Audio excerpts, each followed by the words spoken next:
what most of us who are religious have a problem with. Oh no technical difficulties, Killionaire. We just had to say words that were not permitted on Twitch, and so now we are transitioning to Twitch streaming. So let us begin. I was really hoping to get Sign in here, @Sign, because I really want to fucking rail on him for this. I did it in his fucking server, but I want to do it live as well. So you want to rail Sign live, bro? That's a little weird. Escape. Rail on him for this, not rail him. What are you gonna tear into this time? Like, So, it's what I've been posting in the Gary chat.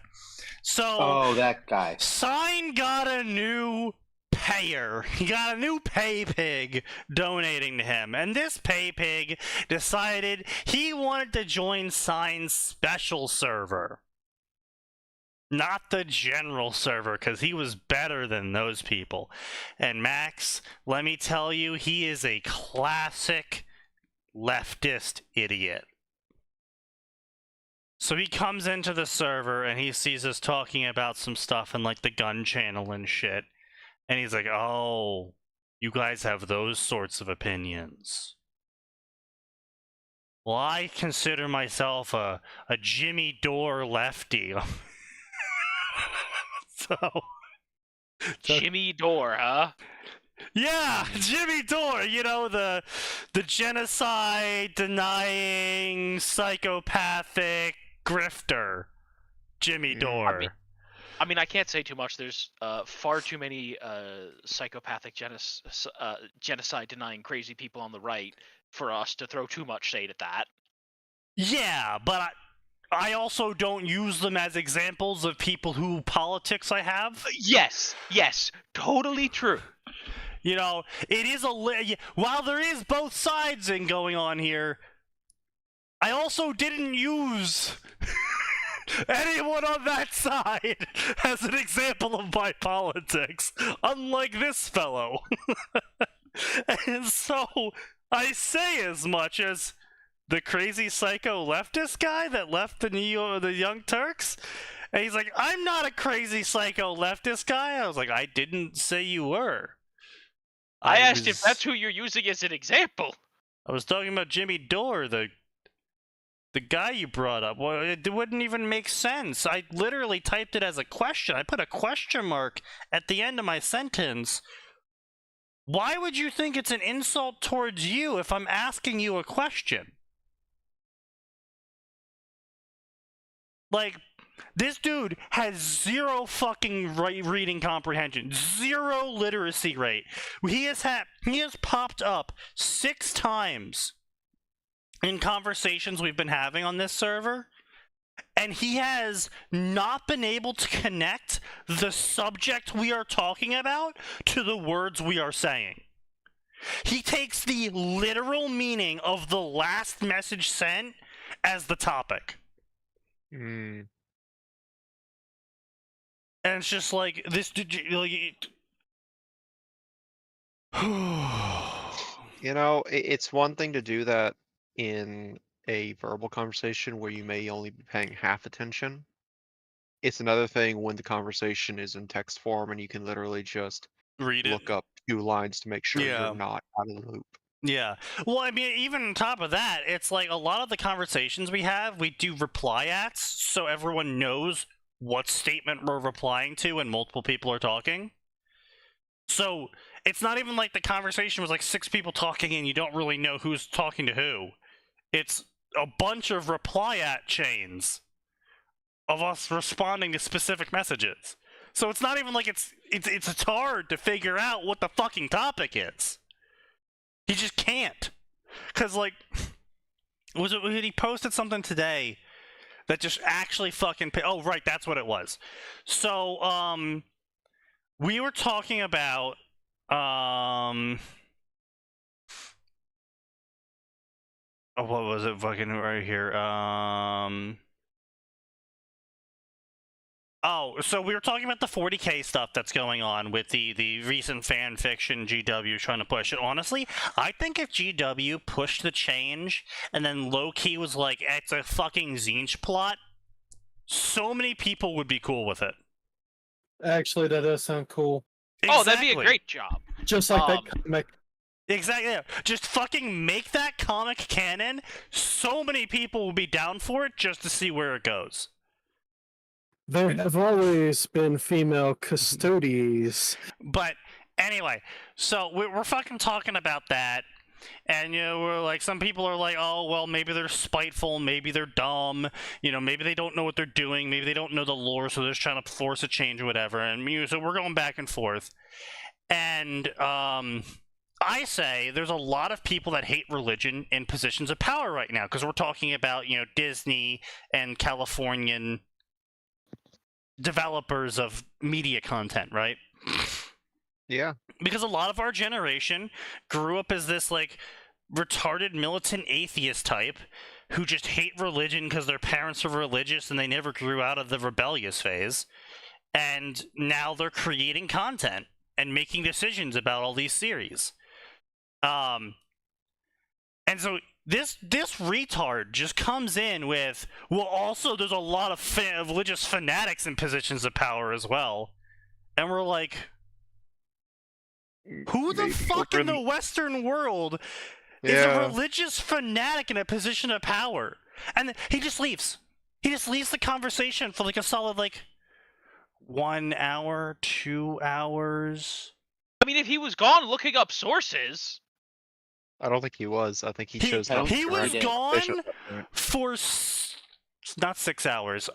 He was gone for 5 hours. Sneaky, he's on an Australian schedule, so he might have been asleep.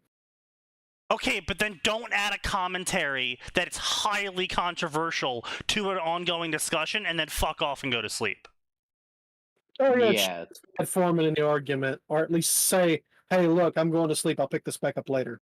Literally just anything besides, he just fucking snakes in there with a little snippy comment of, oh, well, I believe there's a lot of religious fanatics.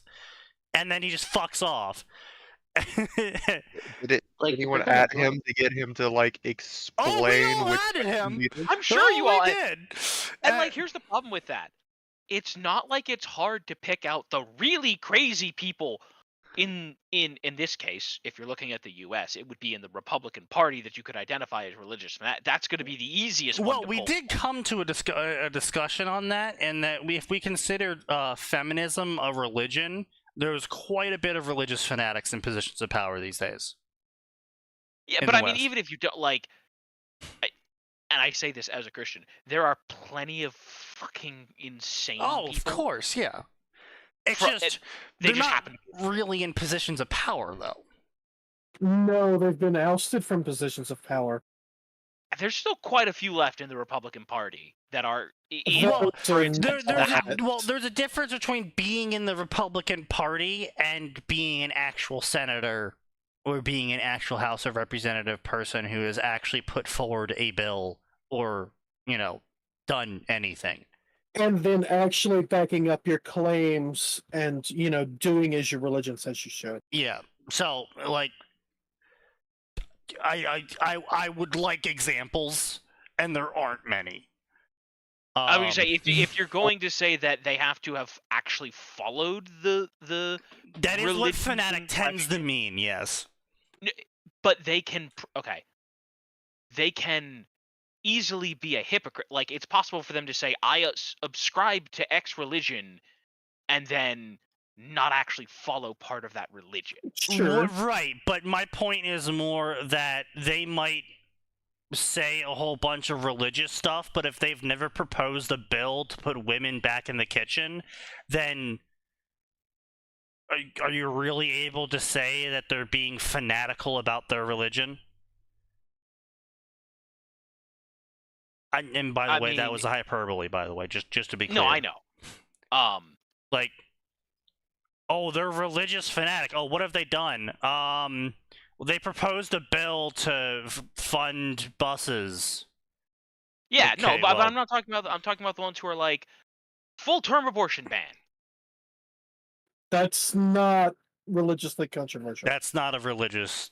Yes, it is. The No, the it's people really... who are arguing for it, at least most of the ones on the Republican side, are explicitly doing it because life begin. I want to be clear. I Right, agree no, with the reason they state it. But because they believe that life begins from the moment of conception. Right, but that's not what I'm trying to say is like that's not a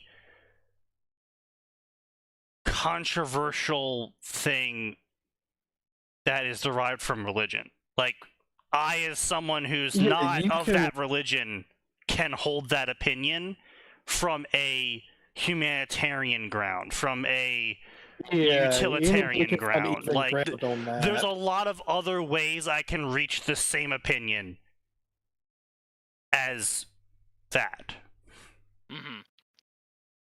So, like, I'm talking about, like, we need to ban pork because it's against my religion.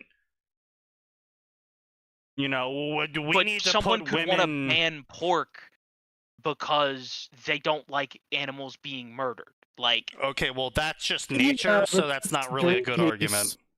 no, but it's a it's a non-religious argument. Right, but the argument is derived from delusion in that case. My point is I can go from a humanitarian ground and say it's bad to kill babies because every human deserves a chance at life.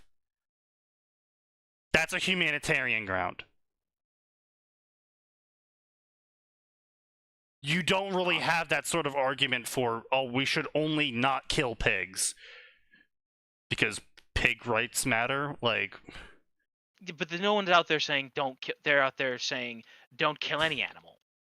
Now, again, I think those. Exactly. again, but my point though is that that's a position of delusion where, oh, humans aren't allowed to kill animals because killing animals is bad. All right, well, I guess we have to go defang every tiger, lion, and cat in existence now if we're gonna stick true to the in nature, but humans are excluded from nature because we can choose not to. Fucking cats can choose not to That's literally eat. an argument. Cats can choose not to eat mice. Let me fucking tell you, as an owner of 12 cats, cats can fucking choose not to eat mice. Their argument is humans can choose to just eat vegetables and the vegan vegetarian diet and not eat animals specifically. Other animals, it's in their nature to do this, which is completely Well, wrong. It's in human nature to do it actually, too. we've also shown that the vegan diet is actually like completely not healthy and It's kills garbage. you. Yeah. Yes, the it's vegan diet has to be dangerous. supplemented. But my point is that people can, whether or not you think it's a position of delusion, right? Like someone can easily argue that they don't, right? At It that doesn't count as a point- person until there's a heartbeat. I don't agree with that. I'm just saying there are Right. lots of people who can hold who on the other side Oh no can hold an opinion. And I get you. No, what I'm saying is that that sort of the abortion debate is a personal liberty versus humanitarian debate with religion of different stripes on each side. So you can still get to 4 by doing 3 + 1 instead of 2 + 2. Yes. I'm saying for an argument like we should stop killing all animals, period. The only way you get that is if you add 1 + 1 and say it equals 4. Yes. So that's just pure delusion. So which makes it religious, which is what I'm trying to say is there is you have to literally believe in a religion, in this case veganism, to push that idea. There is nothing else besides your delusion to push that idea. And that's what I'm saying. You're not gonna like it's the same shit. To use a real example with Islam, oh, every woman must wear a burqa. Well, what is there to support that? Oh, because men are evil and will rape women if they see them uncovered.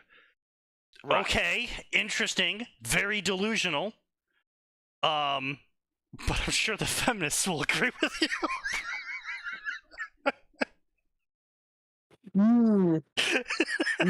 No comment. Anyway, point B.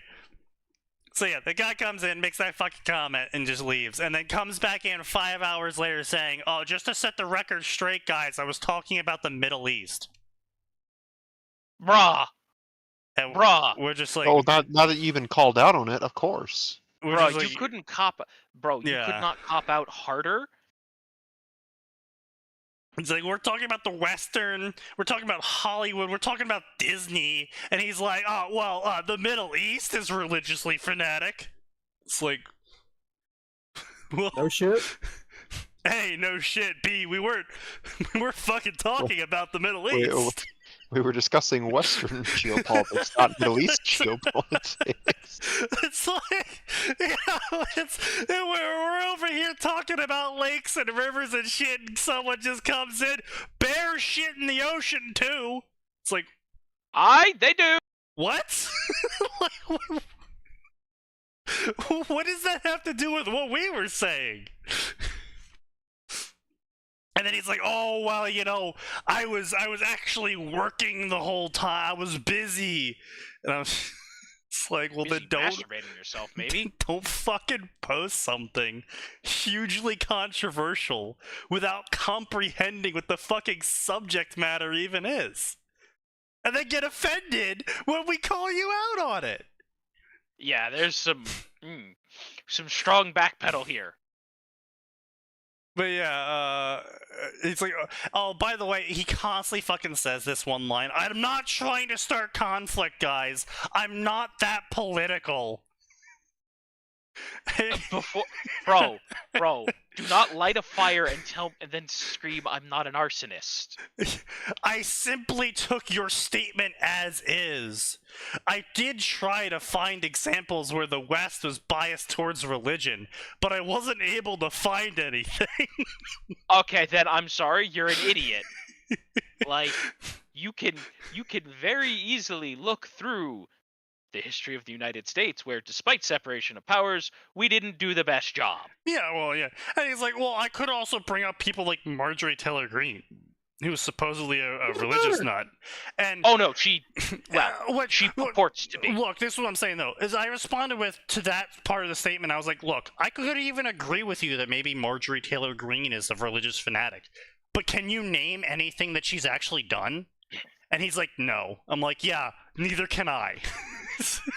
I was gonna say, she hasn't done anything. It doesn't change that she's not. It doesn't change that by the technical definition, she's a crazy person. Well, actually, no. You know what, Sneaky? I can name several things she's done. Most of which is shooting the Republican Party in the foot. Well, yeah, that's fair. But yeah, we were talking about like actual like.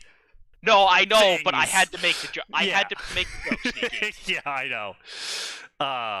But yeah, it's just yeah, we were Boy, yeah. So that does I just gotta say. Sign just collects the dumbest fucking people to give him money, and it just continuously baffles me. Which actually, now that I think about it, knowing Sign's content, I'm not too surprised that this is the sort of people he attracts as payers. Fuck off. If That's only why. it wasn't true. I have Truth some hurts, don't it, buddy? characters who subscribe to my stuff. Yeah. So, Sign, when are you Very ever going to write interesting. those 2 chapters you owe me? They're You know, on now the that list, you've given Sneaky, birth to them. goddammit.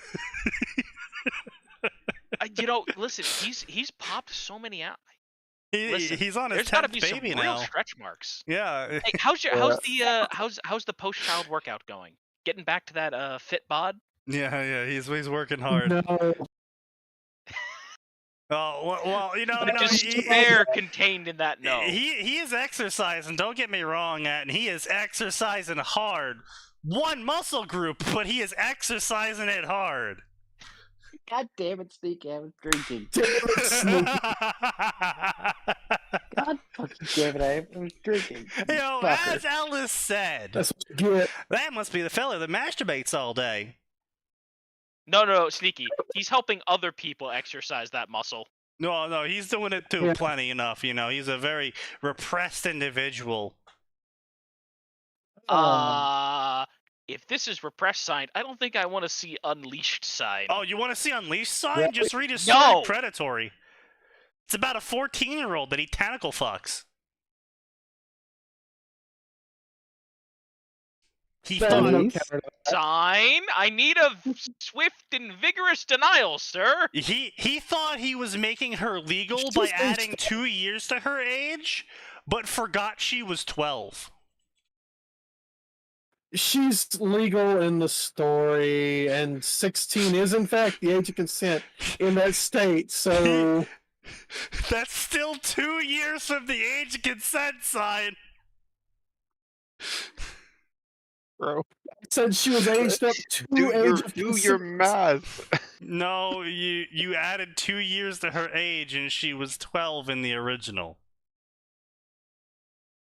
You did not add Hmm. enough years. Sign your own thoughts on the allegation. years. Because I didn't make that mistake with Yeah? I Yeah? You didn't make that mistake with what story? Keep going up. Keep going. You're digging your hole deeper. You might get to China. Saturday Night Special, which Vista hasn't shown up in yet. And, yes. Thought Brain, the one with Panacea. Magical Girl Panacea. Yeah, yes. How I learned to love the Shaper. Yes. Yeah, that one, Shaper. That was drawing a blank on the title. I've knew I was placed my 2 most useful gifts here, sign.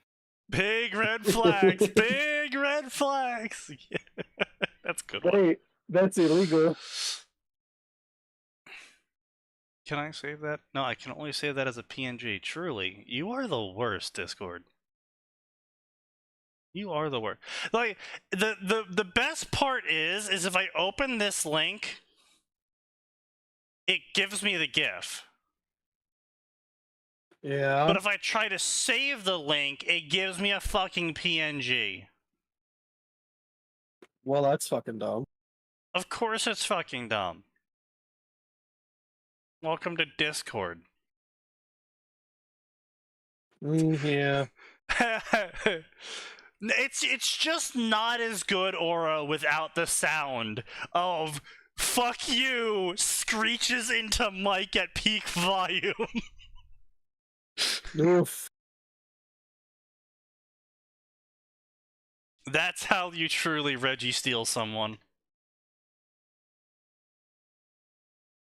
He's right. Rude, but right.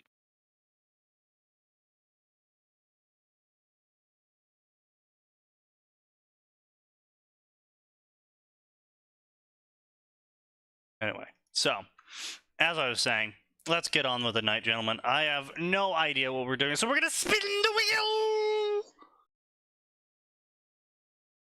And the wheel says...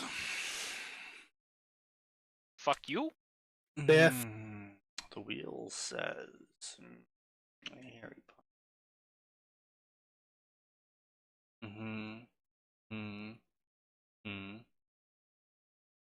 The wheel has stopped on Bleach! Okay. Oh, no. Now, do we combo spin the wheel, Sneaky? Maybe. We'll see what the Bleach section gives us initially. Now remember, everyone, the option to Killing You There combo wants spin- How to Train Your Dragon, so let's go How to Train Your Dragon. Oh, I was just damn saying. it. Now remember, Oh. no. Sneaky. The obvious solution is we cannot disrespect the wheel. So Bleach, How to Train Your Dragon. Oh, Jesus Christ. Oh, That's fuck is right. wrong with It was you? a fucking book, wasn't it? Yeah. It's probably in the book section. it's also a movie. Yeah, but it was a book first. Wait, Bleach or How to Train Your Dragon? How to Train Your Dragon. Yes. Wow. I think, I guess they put it in the movie section. Goddamn. yeah, I think they just merged it all into the movie section. To be fair, the book was dog shit. I'm Oh, gonna be God, real. The book was fucking dog shit. In the book, Toothless is like... It's like fucking Navi. It's annoying. It's small and useless.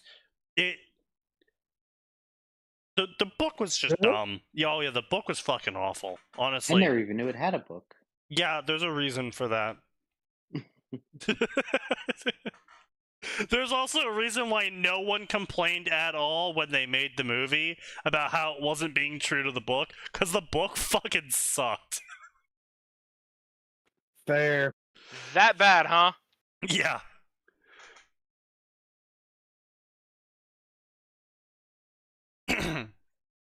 To be fair, though, that is a very apocryphal crossing of Vikings and dragons.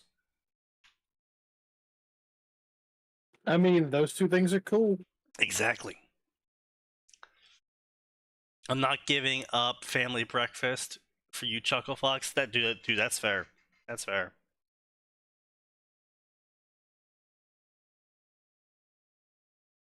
Anyway, so let's take a look. So I will say, the How to Train Your Dragon section has made some absolute bangers. Really? Yes. I've heard of some decent ones. Yeah. Like, there is one specific one that comes to mind where it's like Hiccup runs away. It's a classic Hiccup runs away. And he goes to become a Vangarian guard. And so then the story picks up like 10 years later after he's exited service as a Vangarian guard. You know, for the Pope. Hitch up, yeah! And he like comes back, he's a fucking badass. He kicks shit in. It's great. It was a fucking solid story. It also basically set the it was one of those stories that affected every future story in the section that tried Because everybody wants it. Well, yeah, everyone tried to be the next hitch up. Everyone tried to be oh, what's this story? Oh, Hiccup runs away. Oh, what's that? He goes off on some sort of adventure. Of course he does. And wow, it's he goes into Europe. Of course he does. I mean, yeah. If people on the internet are more important than your family, you either have a shitty family or you're a shitty person. Yeah. Real, true, base. Now, to be clear, there's a small exception in there where if you've already made plans on the internet and your family knows about them. Oh yeah, it comes back to the virgin sacrifice Asher. Yeah, bro, they did such a great job with that story. That was so good.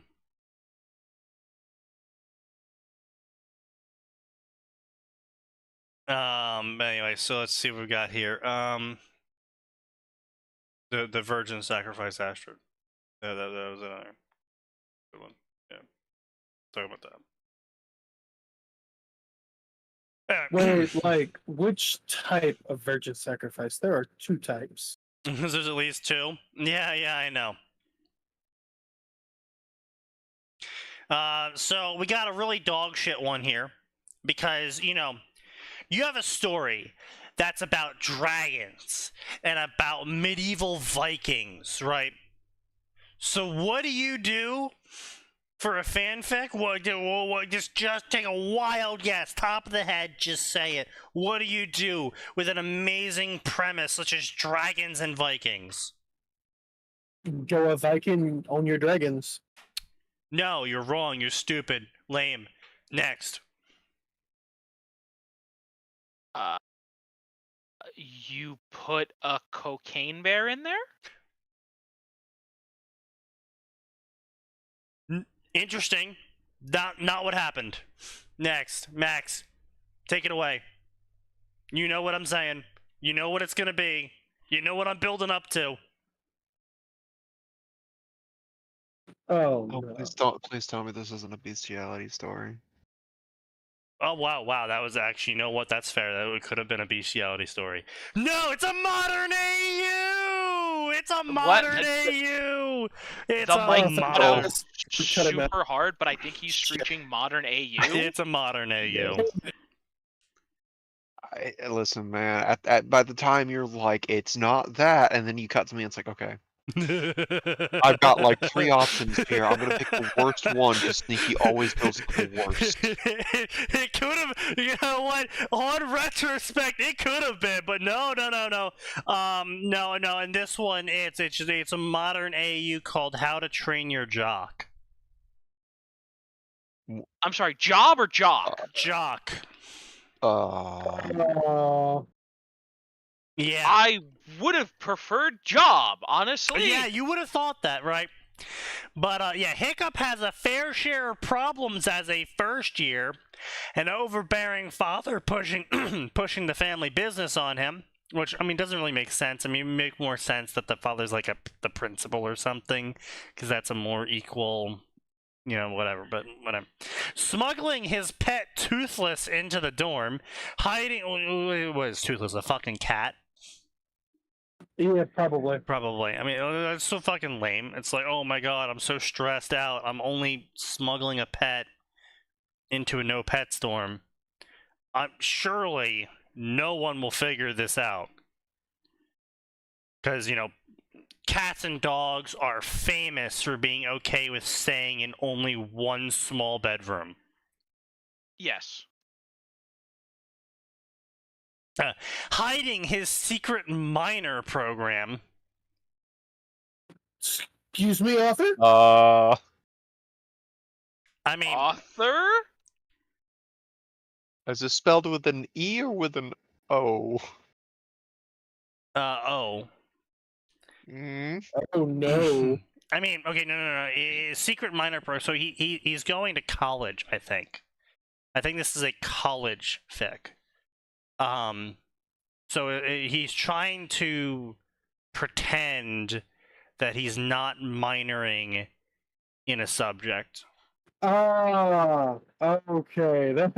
Why? Because his dad would be unhappy with him, I guess.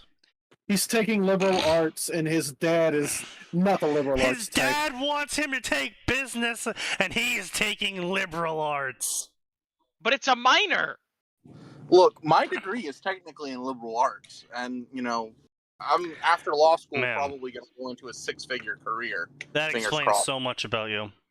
Yeah, I'm an economist. Published and everything. Well, good for you. Thank you. Actually, I'm pretty proud of that. But yeah, I just got a raise to 45K today, so. Look, man, you got your stuff together more than me. Like, I'm 40 student loans. It's not even funny, man. Bro, I'm like one bad day at work away from just packing my car up and driving west, so I don't really think I'm more put together than you, but I'll take the compliment. Well, thank you, man. I just wanted to jump on when I heard about the cocaine dragon. That's pretty intense, man. You see, the cocaine dragon is a metaphor and a euphemism for what the 80s was. That's fair. It's a euphemism for a dragon on cocaine. Okay, all right. Listen. To the two paid shills in here. Listen, I got one job for you. Your next task is to write a wushu story about a dragon who's discovered the power of cocaine. Yeah, there's the magic power, right? What? What was his? It was a bear. Yeah. Captain Snowflake or something, and he was a cocaine superhero from the 80s. Yes, something like that. Yeah. Oh man. Yeah, it's in Marvel. It's no, not Marvel. DC. So, hang on. My brain is already like generating a scene of Hiccup trying to explain to his dad, philosophically, of course, what would you do if you encountered a dragon on cocaine? Gentlemen. The character's name is Snowflame. He first appeared in 1988, and he's a villain. Yes, and his power is derived from cocaine. Kind of Man. base, not gonna lie. 80s were This magical. song was made for him. Yeah. Wait, or just titled Snow Jungle, in it he meets the Guardians in Colombia as the leader of a drug cartel. In their first encounter, he defeats Colombia. the superhero team, but is later killed by them in a chemical shed explosion. Oh Of my course, God. yes. my Obviously. No, guys, hang on. He was brought back in October of 2020 for the Oh. New 52. In Oh. Catwoman number 23, Is he a hero now? No. Catwoman travels to South America where she meets Snowflame, whose real name is revealed to be Stefan. Snowflame reveals he faked his death in the chemical shed explosion in order to take over the island of Isla Nevada. He then escorts Catwoman to his home where he is auctioning off expensive and dangerous artifacts to other supervillains. In Catwoman 24, she sneaks into the jungle and meets Keeson, the island's mythical giant panther and god of death, before returning to do battle with Snowflame. She defeats him with the help of Keeson. Snowflame later returns in Peacemaker Tries Hard number 4, in which he fights against Peacemaker. He is defeated and is seemingly killed after choking on a poisoned dart frog that Peacemaker snuck into his cocaine. Wow, so this is Magical. I'm sorry? How do you sneak a poisoned dart frog into someone's cocaine? How By do being you named choke to death? Peacemaker. Wait, how do you choke to death on it if you're snorting? God damn! Like, that dude's nostrils have to be like fucking the size of a paw. Actually, Bro, yes, that's not a deviated septum, that's a wormhole septum. Yeah, that's just a that is fucking. literally how his power works. He's got a single Like- nostril now. No. His nostrils deform to inhale more cocaine somehow. It's some kind of weird By the way- special effect. Okay. By the way, just you know, when he does cocaine, he gets superhuman strength, speed, and immunity to pain, pyrokinesis, and My my personal pyrokinesis. he can give you an instant cocaine high if he touches you. That's just a crack. That's just a crackhead from Florida. I'm not saying you're wrong. I'm just Yes. whew. Oh my God. man. Including the pyrokinesis, by the way. I'm including that in the list Yes. of powers a Florida crackhead has. You should drive south when you load up your car, Sneaky. Don't drive west, drive south. No, Sneaky, come back to Illinois. I've got some places I can send you. Yeah, of course. Go to No, Florida, listen, Sneaky, I need you to help me find a more reliable supplier for my white powder that comes from Florida. Of course. Ah, yes. Guys, it's getting it's getting harder and harder, and my supplier keeps extending my delivery dates and giving me excuses. I'm getting worried that the cops are Look, checking his I'll boxes. just break his legs, and then he'll have to deliver them. With on broken legs. Yeah. Yeah, no. Okay, first of all, breaking his legs won't be hard. I don't Won't be mean to be rude. hard. I don't mean to be rude, but I want you to picture the good old Southern Florida boy. What comes to mind? That depends. Either Yeah, the what big kind of Florida? motherfucker Yeah, who's we're part of a football team, or The football one. the meth head. yeah, the big motherfucker. Yep. Yup. Good old boy. The very friendly good old boy. So trust me, breaking his legs, you can push him down the stairs. He'll break his own legs. I don't know about that one. Good old boys are built Ford tough.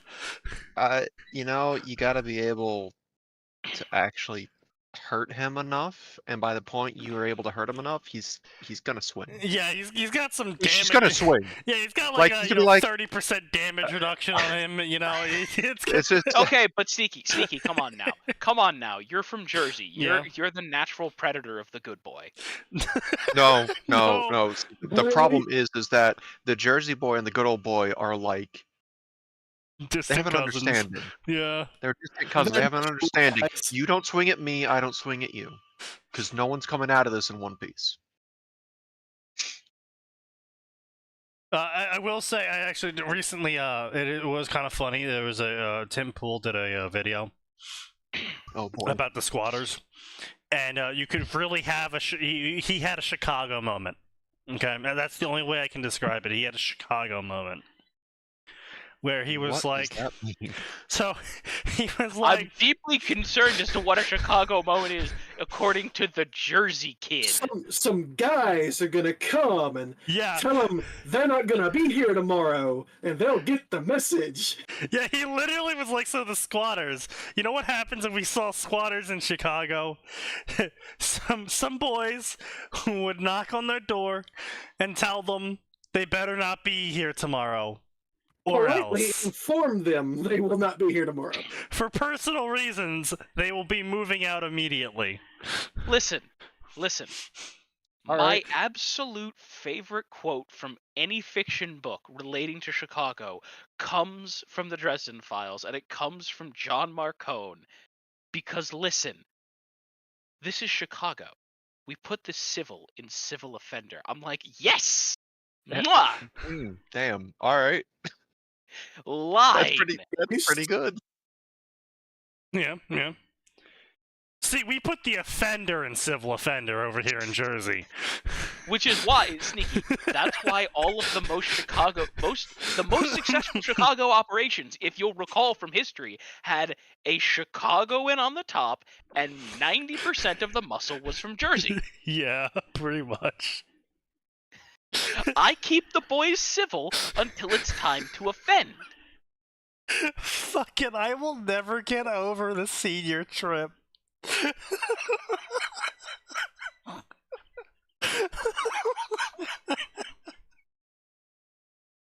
Where they sent us to Disneyland, that some fucking rando in earshot said, "Man, these kids from New Jersey are so obnoxious and violent." And one of the soccer girls ran up to him and cold clocked him and screamed, "Are we still violent?" As the rest of us cheered. And it's like, are you fucking kidding me? Jesus. I appreciate you all enforcing that stereotype that day. Listen, the truth hurts, just not for them. Look, the truth hurts, but not when you're New Jersey and you just accept it, okay? I think my favorite part about the fact that you also had a senior trip to Disney is a year and a half separated our senior trips. Yes. Which, like, I'm terrified that at some point you and I actually met, and that was the wheel of fate was turning. Oh, don't worry, Atin. It's happened to everyone I meet, okay? There's people I became roommates of that, like, 3 months in, they heard me say something about my life at some point, and they're like, wait a second. You went to what camp? When? Where? Oh, you were that guy? Oh, That, I mean, first of all, I'm not surprised at that at all. But also, listen, someday I hope that when all of us have passed, Yeah. I hope we find out that all of this is in fact just the backstory for the most fucked up fighting game. Okay. How the fuck are you How- fact? Okay, How no. is it- I want How this. is it No. fucked up? I want us. Right. I want this. Like. Right. We all die, Okay. and it turns out that that's just us. Right. That's just us waking up. As insert bullshit thing here happens that causes all of us to become a fighting game character. Right. Max obviously What? becomes some kind of actual blessed saint. What? All right, Sneaky I'll acquires put that in the house. massive brawling powers. No, look, no. I am clearly Max. Who's the fucking American in Guilty Gear? Oh, you want to be Miss? Oh, God, the why am I fucking big forgetting his dude. name? Gold Lewis. Gold Yeah, Lewis. Yeah, Gold Gold Lewis. I am the Secretary of Offense. No. Sneaky. You're the Secretary of Absolute Defense. And the best defense is a good offense. Yeah. You Listen, know, man, I listen. I have not played Guilty Gear. I have not played. Well, no, okay. I've briefly touched a Guilty Gear game, and I was very bad at it. Although I did confuse Max by being better at doing combos on the right side of the screen as opposed to the left. No, it wasn't Guilty Gear. It was Blaze Blue. I was Guilty Gear, Blaze Blue. They're the same thing. Don't you? Alright, you're getting disconnected. You don't get to finish the story. They thought I was kidding. For personal reasons, you will be passing away. But listen, I will never ever let anyone try to tell me that Guilty Gear's music in every edition doesn't slap. Look, Because all I I'm can saying. Still hear Guilty Gold Gear Lewis's and theme. Blaze True. Blue Oh, have God, I such just- amazing I just music. realized what fighting game character I'd be. Soul Calibur Lizard Man. Soul Calibur all what? I'm saying, You're Lizard the Man. most nothing character with one of the more unique designs. you is need what to you're be saying. the American the Japanese believe you to be, okay? That's all I'm Yes. saying, is you need to mantle the American spirit that Japanese believe you have. So then here's my question, right? We've established what Sneaky is. We've established that Max obviously acquires some kind of actual saintly power. Mm-hmm. You're clearly now a whether- coma patient in the bed. Well, why does that? Why is Atin Bedman? Because it's funny. That's still So one of is the Lu- more like weird characters Guilty Gear has churned out since So it is first. Lupine Testament or Bridget? Bridget. Bridget. Oh, Maybe one day he'll become Patrice. But never Testament? Yeah. No. Yeah, lack of hesitation. Or yeah. Zero hesitation. Yeah, of course. Listen. Lupine will never be fucking cool enough to be Testament. No. Let's see. We got lightning and death itself. All right. So wait. We didn't finish this fucking dog shit modern AE. Okay. So, runaway ecologist mother. That's That's accurate. all For the right, I lore, guess. that's accurate. Yeah. Yeah, His life yeah. only gets more complicated when he moves into his new dorm, filled with students on sports scholarships. Well, you wouldn't, actually, because they do separate you intentionally. I would say they very specifically listen. There's two places that all the kids on sports scholarships end up for dorms. They either all end up in the same weird, creepy frat sex dorm, or the dorm room is split. Every jock gets a nerd whom they are totally going to be best friends with. Yeah. In case you're wondering, neither of those options panned out. You know what? And that always struck me as I'm like, listen, like I want to see the cheesy, shitty buddy cop movie where the jock and the nerd actually form a symbiotic relationship. You know what would actually be good? It's a college story, right? It's a buddy cop story, but it's like the jock was staying late one night practicing and like caught the principal doing something super shady and had a moment of like, oh shit, this is way beyond me. I gotta get the fucking nerd in on this. And they end up becoming buddy cop as they try to uncover some sort of corruption at the college. And So it's- Sneaky, you realize you just Not set hard. up almost 33% of the Call of Cthulhu games, right? I know, right? Isn't that just the? I was gonna say, isn't that just 21 Jump Street? No. I have no idea. I have never never watched. Still Yes, not but college. also no. I mean, there was a sequel with in college. So No, 21. Yes. No. Anyway, technically, as long as it wasn't two adult cops, you could turn that just into 21. I think it would be funny. I know. I think it would be funny. I mean, you don't even need to go full like Cthulhu with it. I mean, you could add a supernatural bend to it, but I mean, I think it would just be funny in where you go full like Hangover What, the jock asks the nerd, you got any online friends or anything that can help us on this? He posts to 4chan, they're just calling us fake and gay.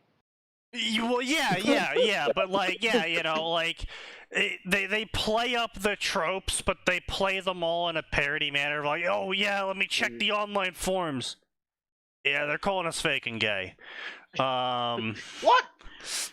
Where are they? I'm gonna beat that shit in. And then, you know, like, yeah, they you know, doing a whole bunch of fucking, you know, wild college shenanigans shit of, like, jumping out the second floor into the bushes, or, like, you know, holding onto a car as it drives by on your The fate of their skateboard. investigation rests on the nerd throwing the football once. Yeah, well, no, it's not Perfectly. throwing the That- football. It's throwing some sort of object through an open window to the jock from, like, across the parking lot. Mm-hmm. And he nails it. No, of Oh, course. of course. 100%. Because his jock friend had a training montage there where he taught him how to throw. Indeed. But like I Yep. said, there is plenty of comedy you could do with that. Oh that yeah. would make for an interesting enough movie. Now see, Nerd I want gets to, dropped playing I Halo want and to somehow that saves see the world. like the training montage happen, and they just show it's a really long time with a jock just being frustrated, and eventually they cut, and you get to that scene at the end, and they're like, "We need you to throw this through the window to the jock." I can't. You did the training montage. We believe in you. Throws, goes completely off course. Guys, I have brain damage. I don't have depth perception. What the fuck do you want?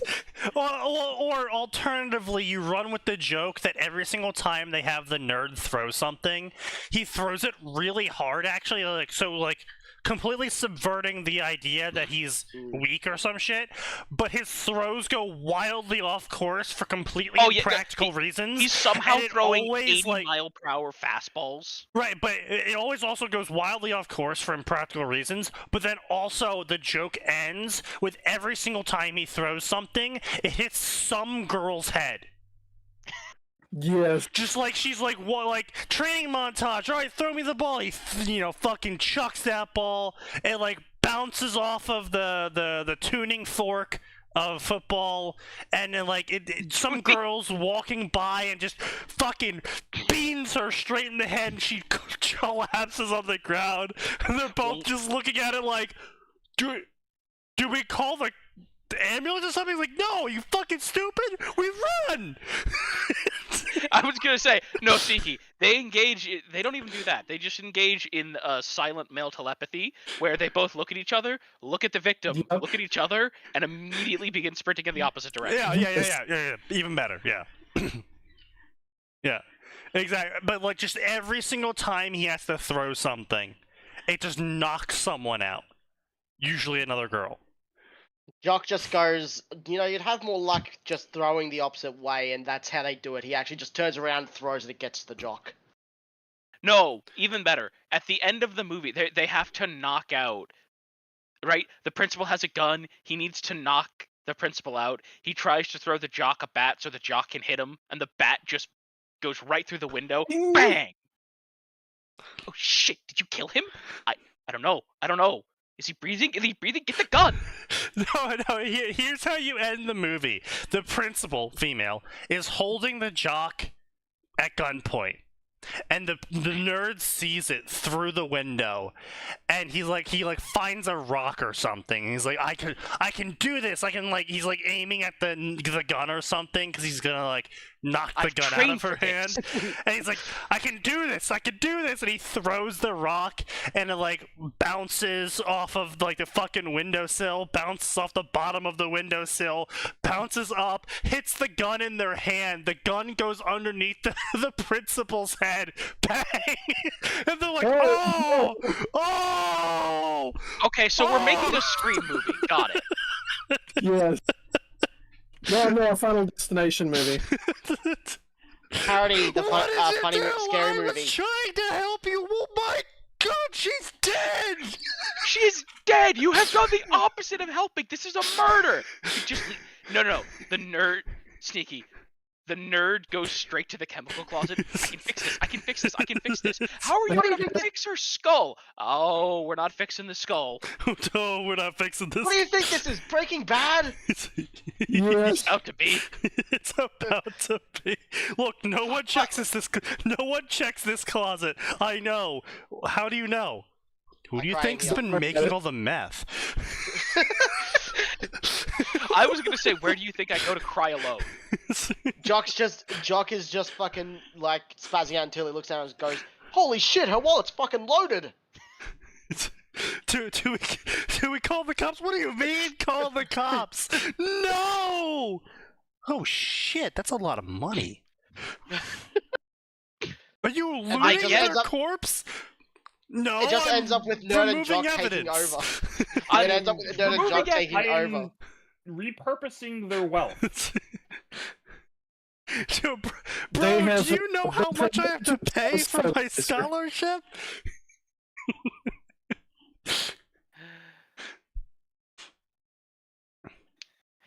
Breaking Bad alternate edition.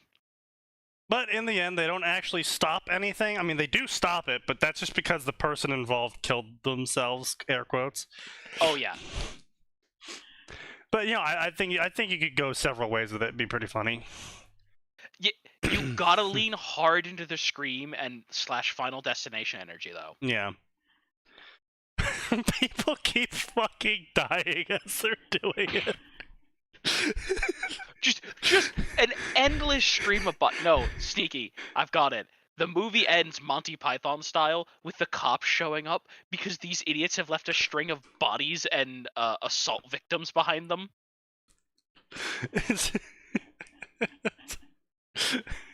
Man, what a cop-out. I'm sorry, did you just call one of the greatest literary turnarounds a cop-out? I mean, yes. Yeah, the cops were there. God damn it. I knew what he was going with. I knew where he was going. I was giving him a chance to not do it. However, the punishment is disconnect. Nice. Understandable. I mean, you can't really be that mad about me when literally the creators themselves. That's why it was a disconnect and nothing else. Understandable.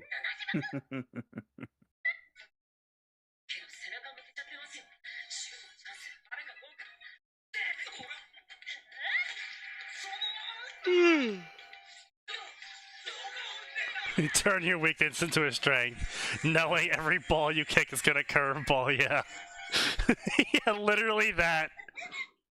Just kick away from the goal.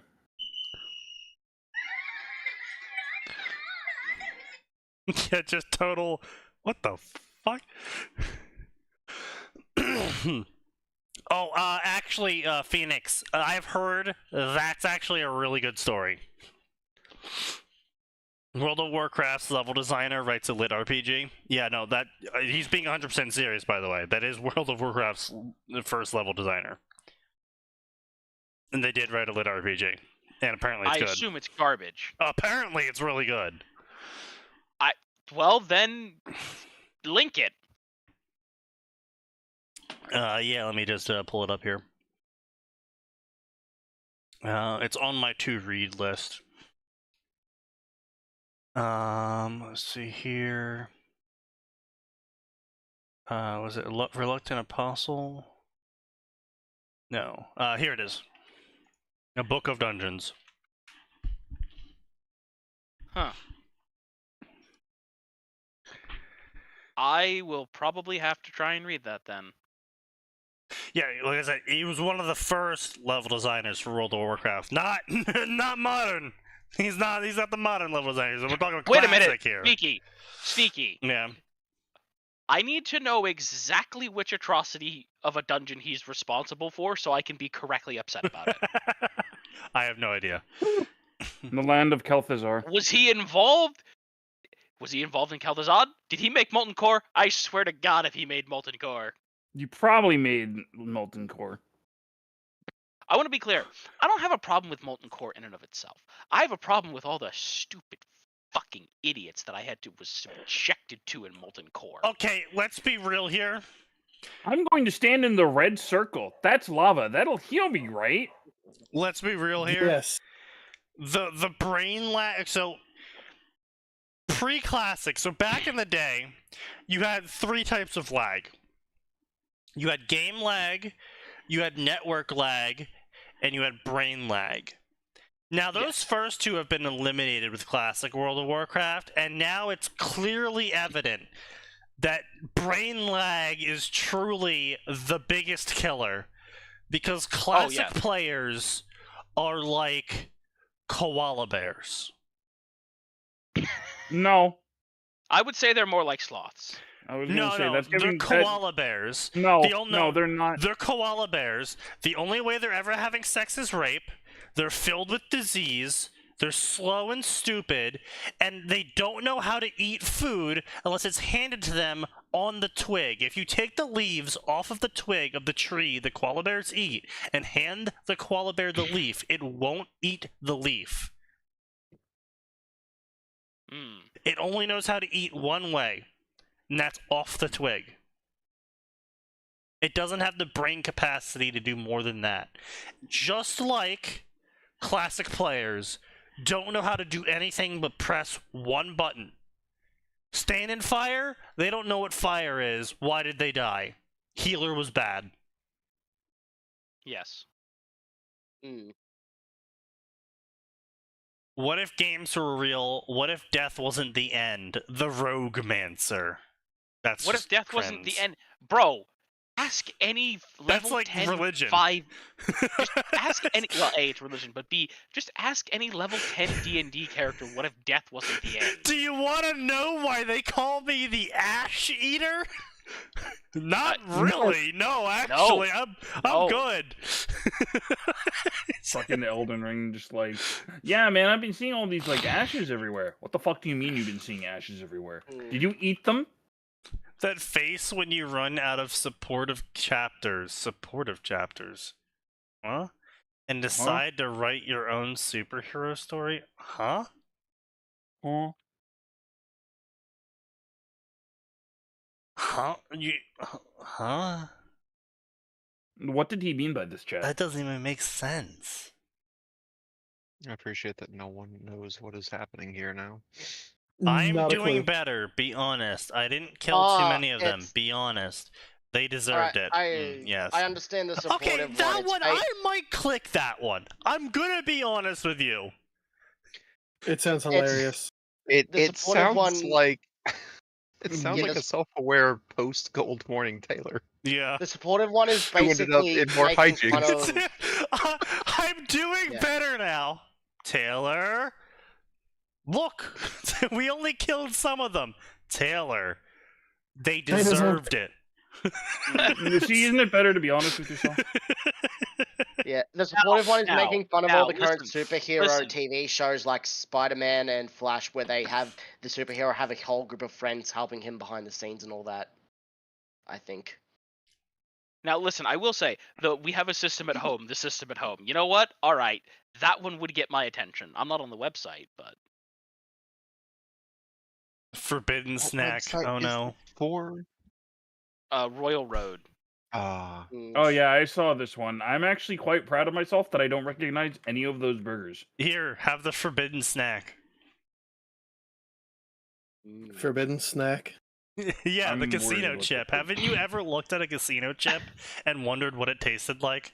No, because No. it's not It's food. like plastic.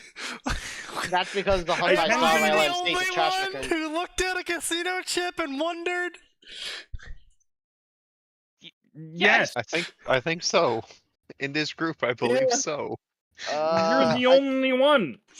Because the rest of us think, are fucking idiots. Okay, so I saw this Imgur earlier actually, and unfortunately I also knew all the answers, but I've never eaten at maybe 75% of the companies of the featured there. I don't even think I've eaten at one of those companies. And Okay, well I ate at Whataburger recently, but that's because someone else bought me a Whataburger. Not because I went there. Is that the Whataburger only isn't that- reason why you would ever buy anything from Whataburger or something? Okay, well, no, look, like, their burgers are good, but they're, like, $8 good. They're not Mm. $23 good. Their prices done gone up. Their prices are drastically inflated for how good the burger is and how much burger I am getting for it. At least when I get ripped off for a burger at Five Guys, I'm getting 2 burgers and enough fries to kill me. Yeah. Well, not anymore since they got rid of that practice. Excuse you. Yeah, so Yeah, they got rid of that practice. Five Guys used to fill the bag with fries. They don't do that anymore. Oh, of course not. That's The wasteful. store near my house didn't get the memo then because there were definitely fries in that bag. Yeah. But yeah, no, I knew all of those burgers simply from memory and advertising. I also knew In-N-Outs only because I was like, okay, In-N-Out, California. What's the most backwards way to make a burger? Putting the toppings underneath. In-N-Out. Yeah. Yeah. California is not a good place to get a burger. How do I make a burger wrong? Ah, that must be In-N-Out. No, see, Sneaky, they make it the opposite of the way that good people make it, so that's just their own way of doing things. I'm sorry, what the fuck? When system lawyers make deals with system admins, who wins? An isekai cultivation lit RPG? I'm sorry, what the fuck? It's weird. Okay, so a bunch of rule lawyers who know the system rules got together with the admins and made deals. Okay, well, clearly no one wins on that scenario. Yeah. Well, No. also, the admins hold all the power because they make the rules anyway. Yeah. Like, hey, we'd like you to not do that rule anymore. No. No. I am No, it's like too a fun. plumber, but for people. Huh? Oh, If one person wants another person dead, my business is booming? I know. Huh? I gotta say, Oh. without the third sentence, that sounds like a really bad porn caption. It Oh, really yeah. does. I'm like like a plumber, but for people. It's the caption for a gay porn story. Oh yeah. The caption for plumbers don't wear ties, you know? You see, you can just give robot main character wushu to men and they will be thrilled. Okay, you know what, actually. I would check that out. I was gonna say, I Sounds interesting. Go dislike on. the fact that the meme is correct. Go on. See, Like a you robot have my MC, okay? interest. Neurons are currently activated just from robot MC. Yeah, right. You have in fact acquired my attention. Step 1, craft tier 1 rune. Step 2, use tier 1 rune to use tier 2 rune. Step 3, continue crafting more tier runes. Step 4, become god. I mean, that's kind of a lame story, because what it is, it's either propositioning that the main character has some sort of ultra rare power of rune crafting or some dog shit, or somehow no one before them ever thought that runes could make them godlike. You know, I'd like to see a take on a story where MC gets isekai. It's like, all right, I'm gonna try to break the system, and they just happen upon the one hermit. It's like, oh yeah, hey, that's an interesting way to. If you do this though, it becomes like 10 times more efficient. And just that moment, of like, Oh, I thanks. want you to be my teacher. It's like, oh, thanks, old man. Wait, huh? Hold up. No, I Have can't be you bothered. known this the entire? Who the fuck are you? How long have you known about this? Oh, I come from the doopily loop bop bop doop site. We do that every Thursday. The Oompa Loompa, what the fuck? I'm actually vacationing here on this world. I just thought it'd be funny if I saw you do it. System tutorial. Do I at least get weapon? Magic stick? I hope it's enough. No. I mean... Yeah! Look, if the stick does at least 10 damage, then we're probably fine. You can circle strafe around that. Look, man. If this is a Souls-like game, you're probably fine. Isekai Game World, I was born ready. No. No. Not If even. anything, I see that and I go, nope. Bro, you are dying within the first 10 minutes. You are I mean, a faithless the character. magic stick one is a little okay. It's just I don't like it because I see that trope a lot in a lot of the fanfiction gamer stories where they're like, "Oh, I'm in the game tutorial. Well, tutorial, can I at least get a weapon, please?" And it's like, dude fucking conjures them up a weapon, and it always gets immediately replaced. And so it's like, oh, it's subverting the trope where the weapon isn't immediately replaced because the monster they have to fight is fucking God. It's like, I Oh. mean, okay, wow, you here's your weapon, subverted the you die. trope. Ha ha ha. I'm so good, Yay. you're bad. And then the player will walk away from your table because you're clearly not interested in actually playing. Yeah, effectively. Yeah, it's, you know,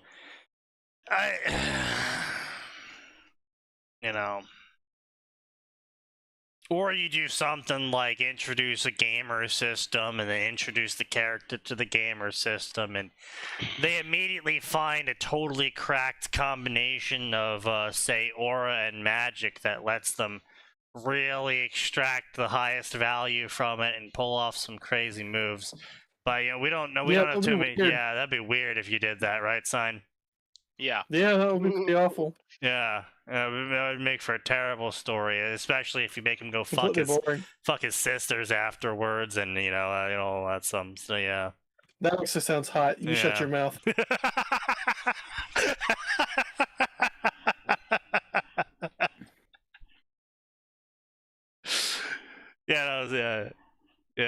Yeah, no, sure, yeah. Anyway, so lightning and death itself. Toothless uses a little-known dragon ability to alter the outcome of romance. Excuse you? What? Huh? Hmm? This ability allows him to alter the very nature of his passengers. Okay. His passenger sounds by worrisome. author. Rated T. A Dragon Hiccup Dragon Astrid story. Oh, it's a Scalies fic. No slash. It's a scaly fic. No, that's not even scaly. That's just they turn into dragons. No, it is They're scaly. That is scaly. Humanoid scalies. Well, we don't know that. Listen, I don't care. If it looks like a scaly and sounds like a scaly and it fucking smells like a scaly. Yeah. It's probably a scaly, yeah. I'm about to become one of the Thalmor. 100. I mean, I feel like that's going a little bit too far, gamer. I don't know about Thalmor. I'm about to go become a Dunmer. Fucking I was gonna say, me come on, you got to admit that line was gold. Yes. Call me a Dunmer. I'm about to go worship Zura now. Later, idiots. So anyway, 181 chapters over the course of the past 11 years. The Thalmor did nothing wrong. Well, that's actually a factually incorrect statement. They did a lot of things incorrectly. Oh God, yes, no, they did so many things incorrectly. They're so hilariously wrong.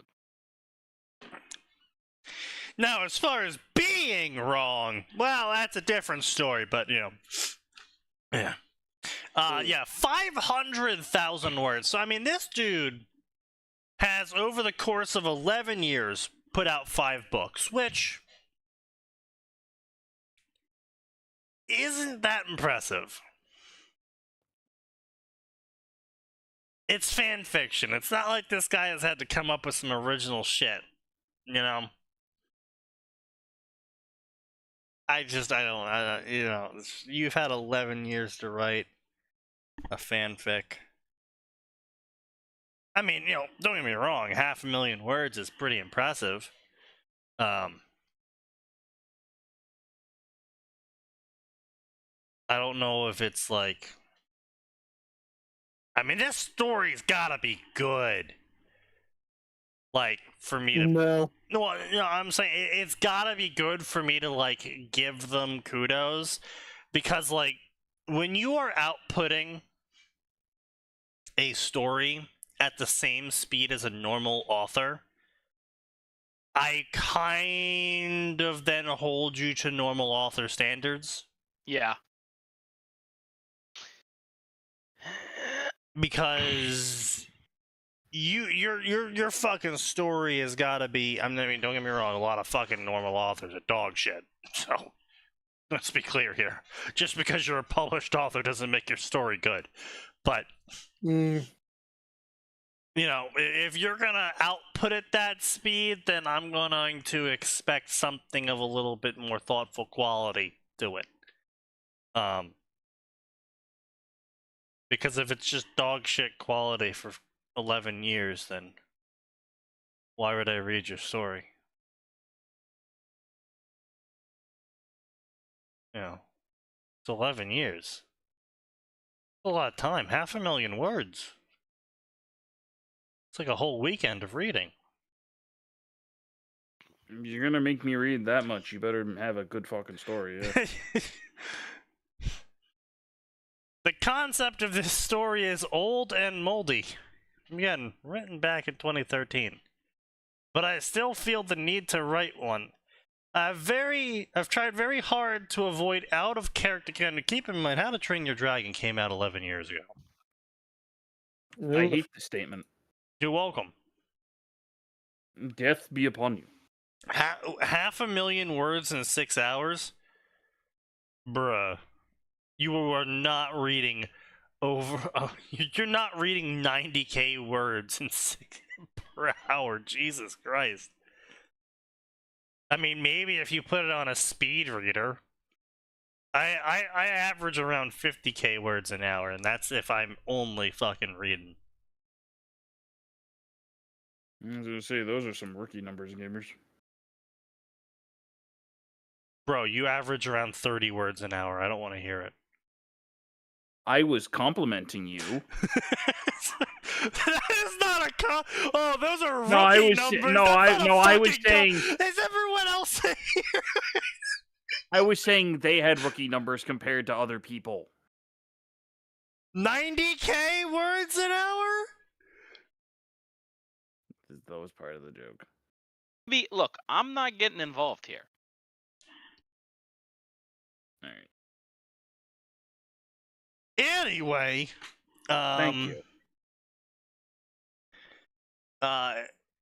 Most of these stories start with Toothless taking action as payback for Hiccup shooting him down. Now, as a connoisseur of the How to Train Your Dragon section, I can in fact say he is correct. In a fair number of these stories where Hiccup gets turned into a dragon, do in fact occur as a revenge subplot originally. How to Train Your Dragon came out in 2010, not 2013. That is a terrible bit of news you have shared with me. That is an absolutely Why terrible have you bit shared of this news? Why did you feel the need to share this news? You could have kept this to yourself. In exchange, I shall exchange with you some information as well then. So, lasagna is dough, right? The pasta. It's pasta, yes. Yep, it's pasta. And a lasagna is typically made... Say it. A lasagna is typically made with minced vegetables, meat and cheese layered between 2 layers of lasagna. Which means yes. the Big Mac is a lasagna. Excuse you. No. You are now thinking it. No. No. Not Well, really. at least Honestly, it's now I beef just sugar. I'm just thinking now I that's just going in really the book. I want some actual lasagna now. That'd be cool. That sounds great. I'm having a meatball sandwich. Yes, You Sign, want a we meatball know you're sandwich? having your boyfriend's meatball sandwich. He's In gonna. the dick. It is fun. That is, in fact, the joke side. So, actually, another little fun fact about your tongue is that your tongue has nerve clusters in it. And these nerve clusters are quite adept at sensing a lot of things. Because, in actuality, your tongue tells you a lot of information, such as, is this edible, and what it feels like to taste it, before even needing to taste it. And actually, even your sense of smell works off of your tongue as well to a certain extent. Yeah, and taste buds change every 5 years. Yeah. So, if you, say, looked at the bottom of a shoe and asked your tongue, how would it feel to lick the bottom of that shoe? Your tongue would inform you of this.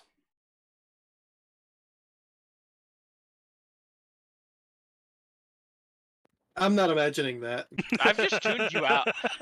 My brain activated the sneaky defense mechanism and just tuned you out, baby. It's like, Sneaky's saying something annoying. Sneaky is currently spreading a cognito hazard. I am now ignoring him. Your Jedi mind tricks don't work here. Of course, well, they don't work on the dull and stupid. I'm sorry, I can just imagine, like, we're sent into some kind of horrible multiverse gamer system, Yeah. and then they're like, the cognito hazards. How are you all ignoring the cognito hazards? Well, we knew this guy. You see, he has We just ignore the spell. we just introduce the cognito hazards to Sneaky, and then they're exactly like us. The horrors may be beyond my comprehension, but they are not beyond my lust. The horrors may be beyond my comprehension. That's why I've never attempted to comprehend them. That is what science says on a daily basis. Yes. But there is no horror beyond my comprehension. I can fully comprehend all horror before me, unfortunately.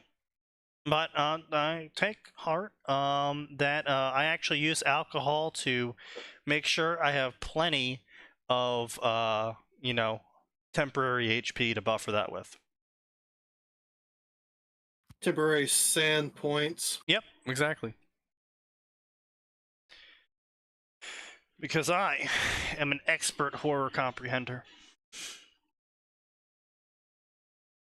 Also, How did you get to be an expert horror comprehender? well, I had to be a journeyman horror comprehender for a while. That was pretty rough.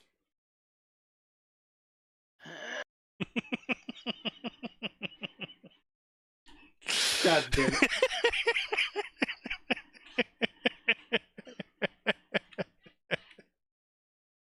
What are these ads? They're for Royal Road. No, Sneaky, you should have let him discover the horror alone. Anyway, yeah, okay. I mean, decent grammar here. Nothing special. I mean, it's probably a decent story.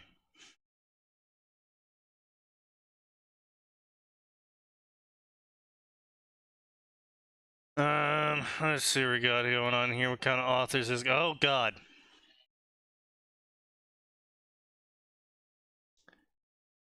That's never good. This author has written 104 stories.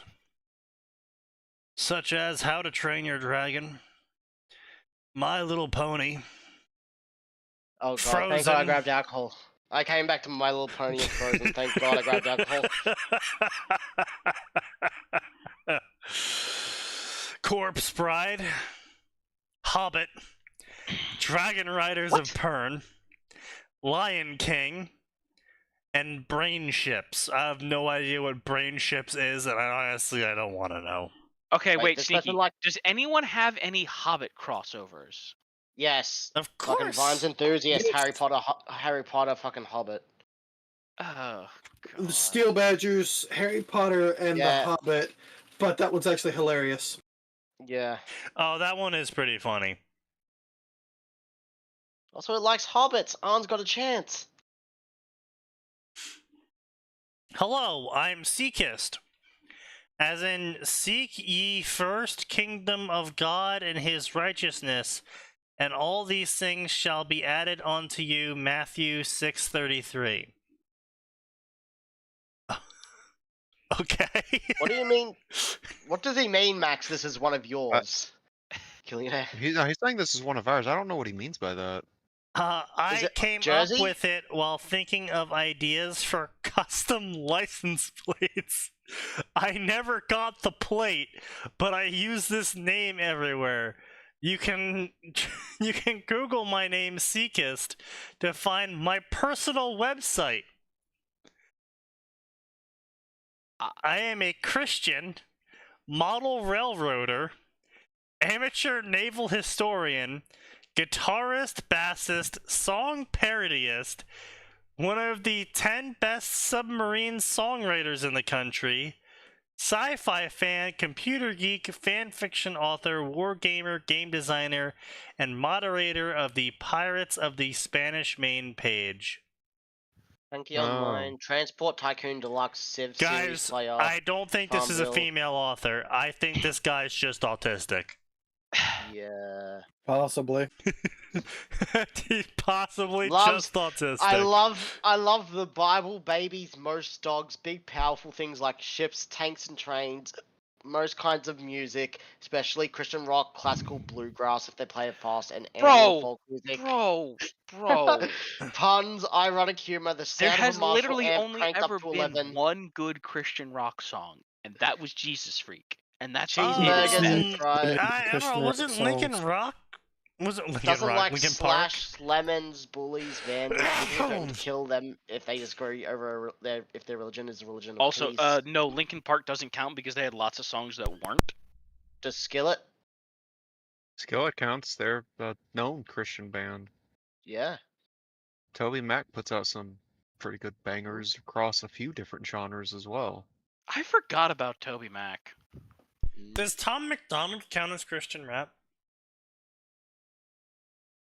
Never heard that name. Really? So I don't know. No, never heard that name. Really? For those of you who are following Snart's saga and are curious what the main character looks like, these are their character sheets. What? What does Name autistic die. female writing look like? Name Snart, Thy sex end male, is now. age late No idea. teens, build thin 5'9". What the fuck? So, just to really further hammer in that the fact that this dude is autistic, my favorite games are Tank Online, Open TTD, Yeah. And Civ, along with Farmville before Game Crash lost him Farm Cash, and they wouldn't refund him them. Fine, if make-believe money means more to you than a real customer, then enjoy the make-believe money without me. I've tried dozens of Facebook games, but at this point, Tanky and Fanfiction are what I do. Author, you need to stop. We've gone so far beyond oversharing. Also, the 3 best things are Jesus. That's a Christian joke. Ha ha! Uh, Who's the Ah! Get it? Yes. Oh my. Wait. It's actually kind of a good Christian joke. That Adam- actually is pretty good. Out of their 104 stories, only 12 of them aren't either Dragon Riders of Pern or How to Train Your Dragon. Well, you know, the guy's I'm got a sensing fixation. a theme, gentlemen. Yeah, the guy might have a He likes fixation, dragon. guys. Yeah, he might like dragons, guys. Maybe Yeah. The 3 worst things are twisting the scripture, bullying weak people, and nut-based brownies. You know what? That's fair. The last one, yeah, I'm gonna say Peanut fair butter on that last brownies one. can be okay.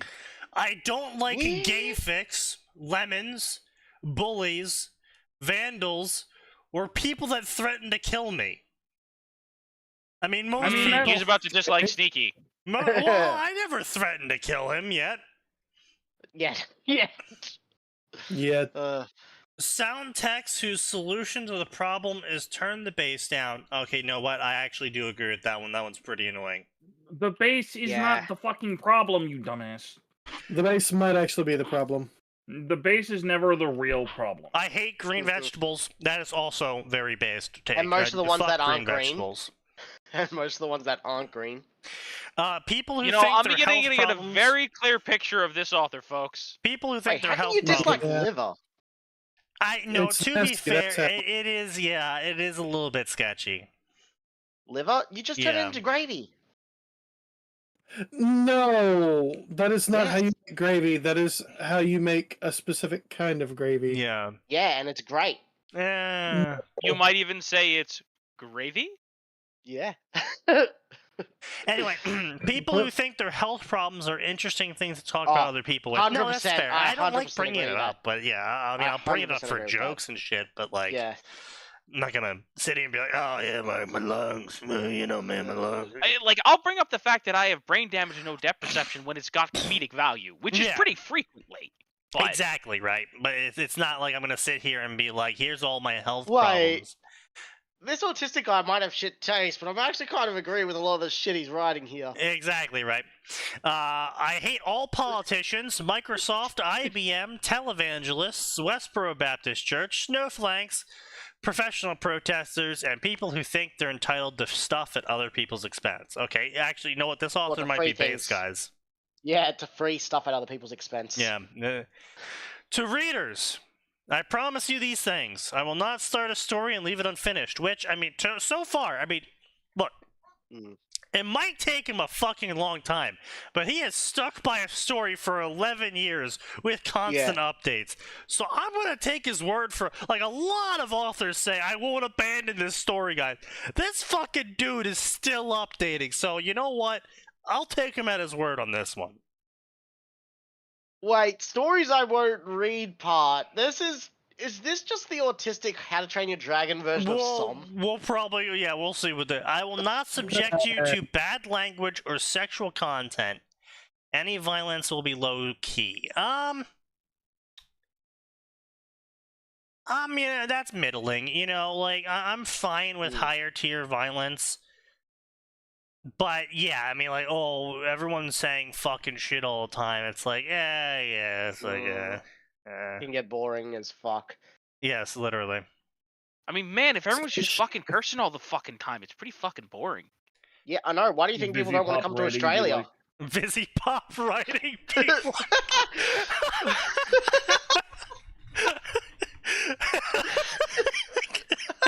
Nose coming out of nowhere with a fucking own run. Listen. Nose's humor is either a home run or the most foul ball you've ever seen. I've never. I mean, When you know Nose what? cooks, Nose cooks. That's accurate to my baseball career. That's not even a joke. That's just my baseball career. Literally just. Doesn't mean it's not Oh, funny.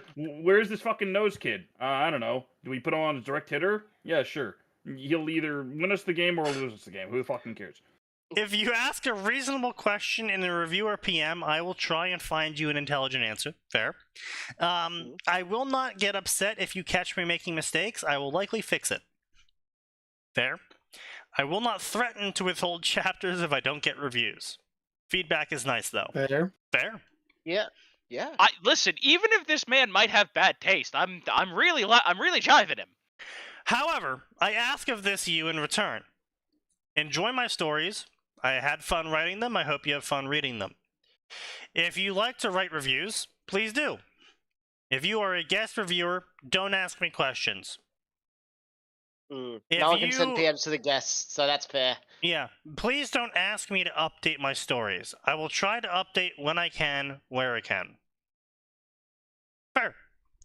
Yeah. I mean, it is pretty annoying when people are like, oh my god, I hope to update soon. It's like, motherfucker, do you realize what I had to do? I had to kill 3 cats to get this chapter out.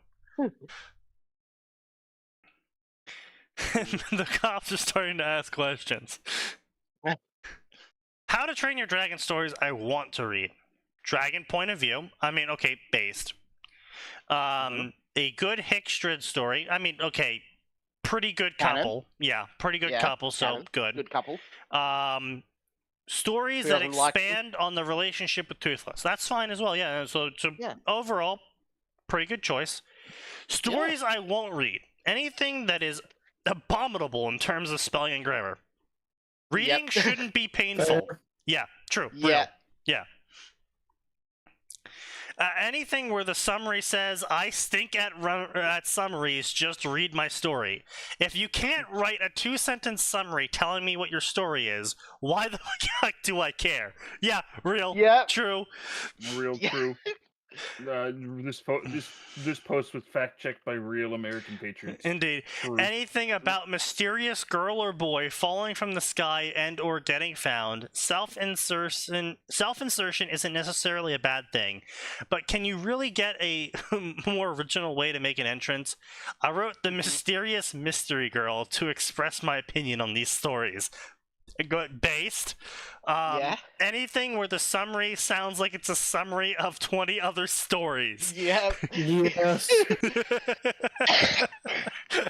I wrote repetitions just like prison to express my low opinion of storylines that keep getting recycled by everyone. Yeah, I mean, no, don't get me wrong. Like, some story, I mean, with some things, you're just going to be inevitably. I mean, when you have 100,000 people writing Naruto fanfiction, you're going to have certain tropes that are going to get used. Because it's a Naruto story, because of the world it's in, because of the main character's arc, because a lot of people are going to look at Naruto and say, well, I can do it better. What if Naruto was stronger? What if Naruto was smarter? What if Naruto was darker? There is common themes that everyone is going to look at something and go, what if on? And so it's inevitable that certain things are going to be repeated. However, saying that, it is the most boring shit in existence when you write a DxD story, self-insert isekai, and you got gamer powers, and you totally style on Rias, and every female with a pulse joins your harem, and they have all of 10 lines in the story, and 9 of them are moaning, and one of them is I love you, self-insert OC. Throwing a bit of shade at Dark Wolf Shiro, huh? Oh, I was attacking Sign, There is but no, yes. there is no amount of That does shade not dark enough. attack me. I flesh out my female characters, thank you. Yeah, there's a lot of Fleshing flesh out on doesn't your. mean describing everything. There's a lot of flesh on your female Yeah. characters. I will agree.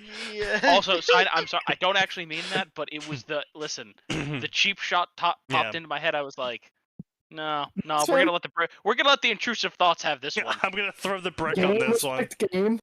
Yep. Anyway, but you know, I like. It's very boring. Everyone can have their own take on what if Naruto was smarter, but if your totally original idea on what if Naruto was smarter is he learns Dark, the shadow. edgy, evil.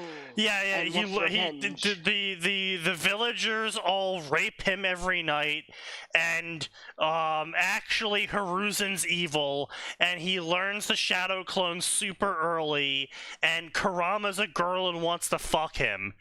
It's like, congratulations, you are actually adding nothing to this discussion, I guess you could call it. You know, it's fine. I mean, I'm okay with that last one.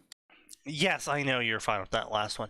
But my point more is, if the first story that does it, that's fine because you're the first story that does it.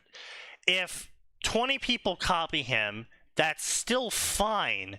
But if they do literally nothing but copy him, if they don't add anything to that, if they don't change it up, if they don't, you know, do it in their own flavoring, if it's literally just fucking smart Naruto who gets a harem because he learned shadow clones early, and actually all of the main characters besides Naruto are secretly evil, and they all betray him and rape him every night, it's like, okay, what are you adding? You're not adding anything. And literally there's no original story added in, and it's just Naruto styling on all of the canon events because somehow he still ends up in a fucking Genin group with Sasuke and Sakura, and they with still Kakashi. get Kakashi as their Chunin, and Naruto was secretly hiding his power the whole time, and then reveals it. I want Well, no, it's either going to be Kakashi or they're going to give him Anko so he can fuck her. Right, Yes, yeah. always Anko. I want to crack Betrayal fic where his shadow clones betray him. The Shadow Clone Union? I mean, that'd be, it's like... So I've seen a couple stories try and do like, oh, the shadow clones don't want to be popped because then they stop existing and they self-actualize and all of this garbage. And that's what it is. At the end of the day, it's garbage because what you're doing is you're literally carbon copying a character that already exists in the story, and now you're giving them twice the lines so they can argue with themselves. And so, okay, what does this character actually add to the story? Nothing. They don't do anything that the main character wouldn't do. They don't say anything that the main character wouldn't say. And all they do that's different from the main character is remind the main character that they're a shadow clone and they can pop at any second and then they'll die forever. And that would be bad because they've self-actualized into a real person. Sorry, Shadow Clone. Sorry, Shadow Clone. You stubbed your toe. You're dead now. Right, and I've seen other stories try and do this, and it fucking killed the story.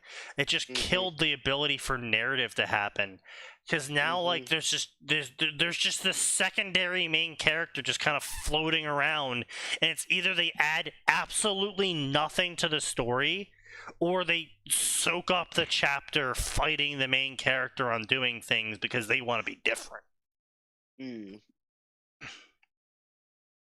It's completely pointless. It's useless. It doesn't make for a good story, and there's really no way you could roll that sort of idea, even in a sort of crack environment, of just like, wouldn't it be funny?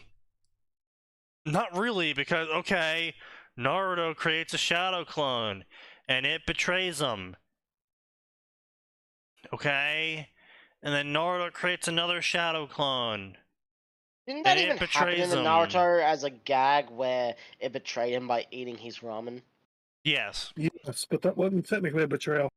To Naruto, it would have been probably the highest betrayal, more than Sasuke. Oh, yeah, absolutely. Yes, but the reason why it was funny is it's because it's a betrayal to the character, not a betrayal of the character, or however you want to phrase that, where basically so the reader laughed at it because it's a joke, but the main character was like, I can't believe you ate my ramen. It's like, well, I was you. And I wanted ramen. Like, it was completely harmless, and the clone just said, to hell with it, I want it anyway, and did it. It's funny. Right. Yeah, so that's fine, but it's like, summon Shadow Clone. Alright, Shadow Clone, go fight him. And then Shadow Clone pulls out a knife and then stabs Naruto. It's like, okay.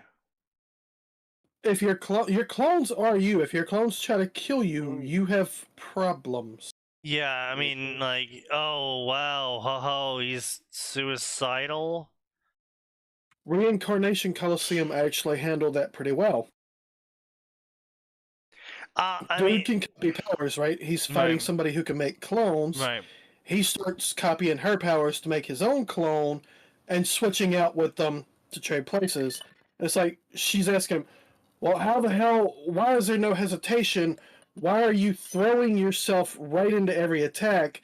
Shouldn't you have some self-preservation? He's sitting here thinking, no, I know I'm the clone because of the change in perspective, dumbass. Well, I mean, there is that, but also, I mean, you could play it as, I mean, I've seen a couple of them where it's like, oh, you can make clones, and then the clones just absolutely beyond suicidal because they know if they die, nothing bad will actually happen. And the idea of something bad happening to the people they leave behind actually ever stop the person from doing that sort of stuff. And so their clones become absolutely just fucking kamikaze pilots, effectively. Wait a minute. I can finally do all the things I've wanted to do. What do you mean all the things you've wanted to do? I hate myself. Bombs! Boom! Your clones seem to blow themselves up violently very often. Yeah. Yeah, don't worry about it. It's a work in progress. We're trying to work on better bombs. But yeah. But anyway, let's see here. My favorite characters are, blah blah blah, Spock, Elsa, Emily. I mean, Elsa, Toothless, Bugs Bunny, R2D2, Lightning McQueen. I mean, bro's autistic when he's like, yeah, I'm gonna go quote these fucking childhood fucking shows for children. Like, with How to Train Your Dragon, I wouldn't exactly call a childish show because they have a lot of adult topics going on in it. Yeah, it's really not. How to Train Your Dragon is a kid's show in the same vein that SpongeBob was, and where it's got a lot of bright, colorful visuals and a very kid-friendly surface plot. And then, like, underneath, it's like, oh yeah, SpongeBob's got a soul-crushing job for a penny-pinching boss, and, he's doing all of these activities to get himself through the day. And, he finds enjoyment in the drudgery, but still at the same time, it's like, the adult looks at it and recognizes what's going on. Way different than what the kid does. And now, I will say the show is a lot more kid in line in terms of just overall everything, but the movies, oh my god, the movies, the movies gave up all pretense. Yeah, they got a very kid-friendly wrapper to them, and that's all. The fucking rest of it's just like, Jesus Christ, are you okay? No. Do you need a hug? Damn, way to ruin my childhood. Well, hey, look, man, while I'm here, I might as well ruin your childhood a little bit further. So, Looney Tunes. No. Movie Stop. 1, Hiccup proceeds to lose a leg. Movie 2, Hiccup loses his dad. Yeah, I mean, like, How to Train Your Dragon's about a lot of things. It's about living up to expectations of your family when you don't quite fit in. It's about peer pressure. It's about doing the right thing even though it's hard. It's about reconciliation. It's about abuse. And then movie 2 is about moving on from loss. It's about taking up the mantle. It's about moving forward. It's about fighting against evil. There's a lot of things going on in the How to Train Your Dragon movies. Yeah, Hiccup loses dragon, gains wife. Movie 3. I think he lost his virginity before that. But I mean, there's a lot going on in. I mean, even Toothless's little arc of being this loner kid who is paralleling Hiccup, who's been isolated from the society he's supposed to be part of, so he doesn't really know how to attract the opposite sex. And even though he really should, because he's basically one of the last living species of his species. I mean, I'd argue that make him pretty. I mean, it'd be pretty hard to find out how to do that if you're the last of your kind. But that's my point, though. Is not He's an animal. Not only was he isolated from other dragons, so he couldn't even learn dragon-based courting rituals. And yes, I realize that each dragon probably had different courting rituals, but like that would at least have given Toothless a ground to work with of things to try. He didn't even have that because he was effectively removed from that sort of society. And so the movie, it's the third, I think it was the third or the fourth movie, which was about Toothless trying to acquire Ziffy Mill. There's a lot going on with that. Third was the last one. Yeah, okay. I honestly I didn't pay attention past 2. I Was watched the second first one and the second one where they fought the evil dragon dude? Yeah, with yes. Giant Dragon, I That believe. was the Yeah. third one, wasn't it? No. So the first one was the giant dragon.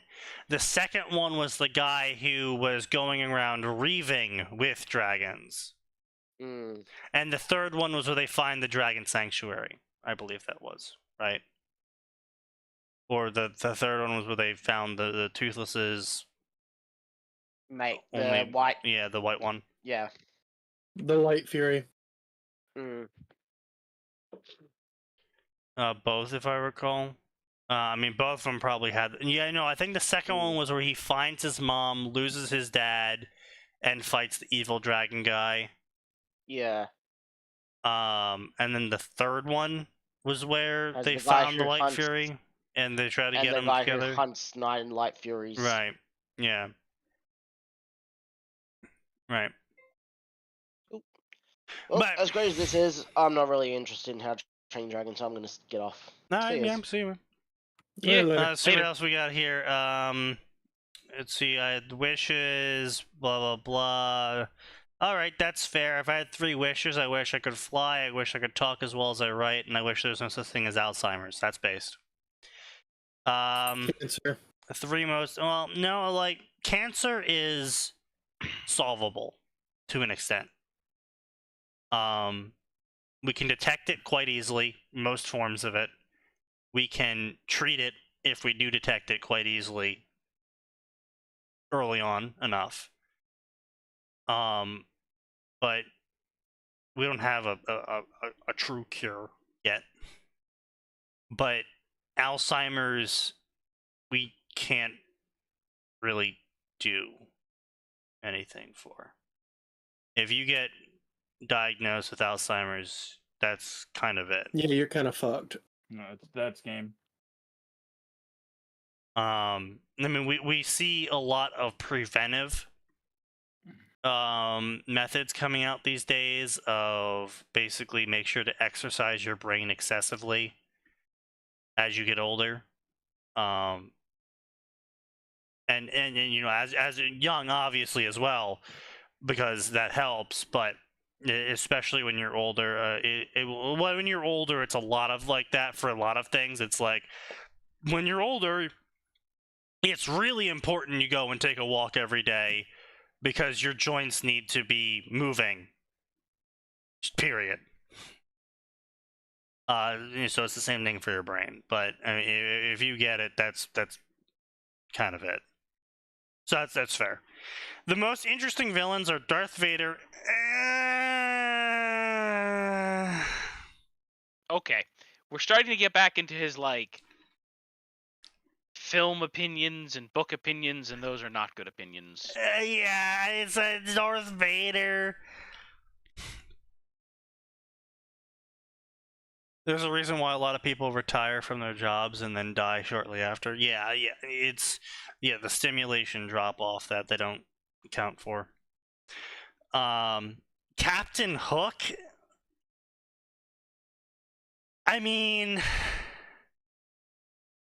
book Captain Hook is all right. I'm not gonna say he's an interesting villain. I mean, he's got a history that explains why he is the way he is.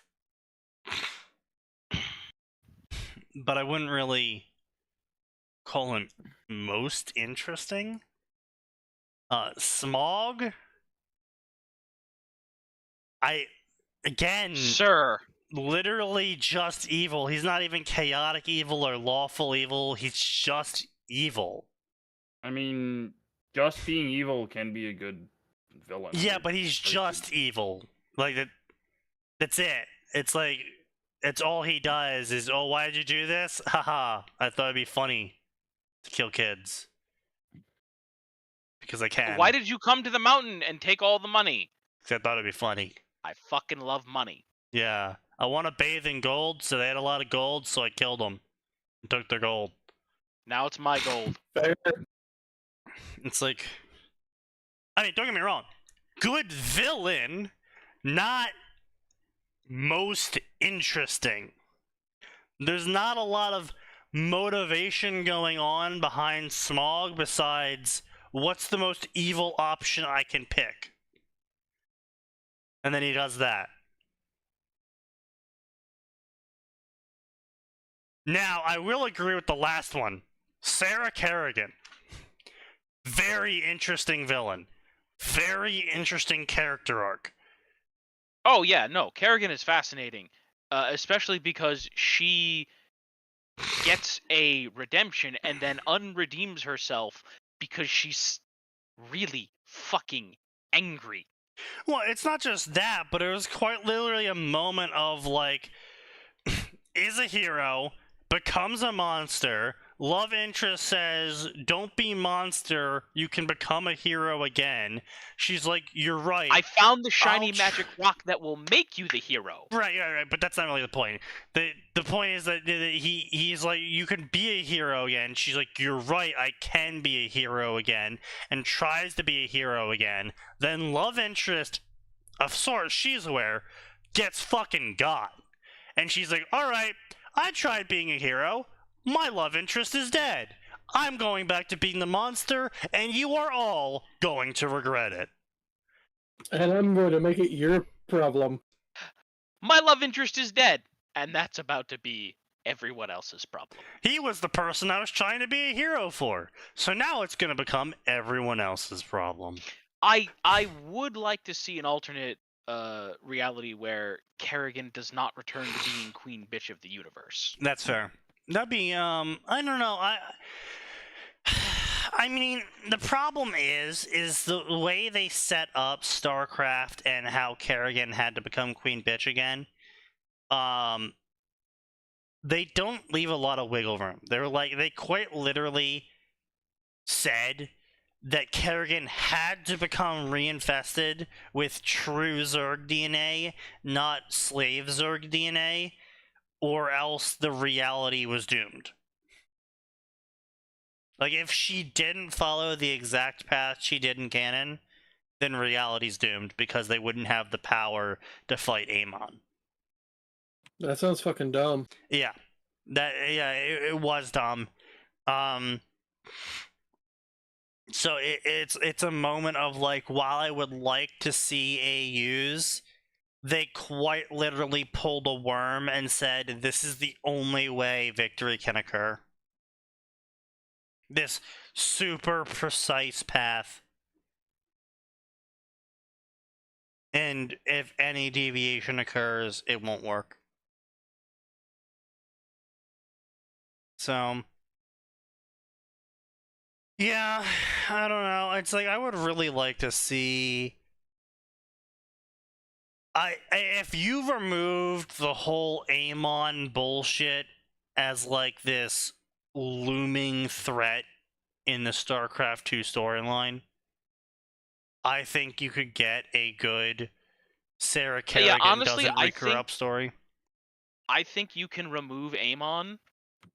Like, just remove Amon's existence because he doesn't really add much. Like, there's plenty between rogue Terran factions and the fact that Valerian Mengsk is very much still cast in Daddy's mold. He's just a little nicer about it.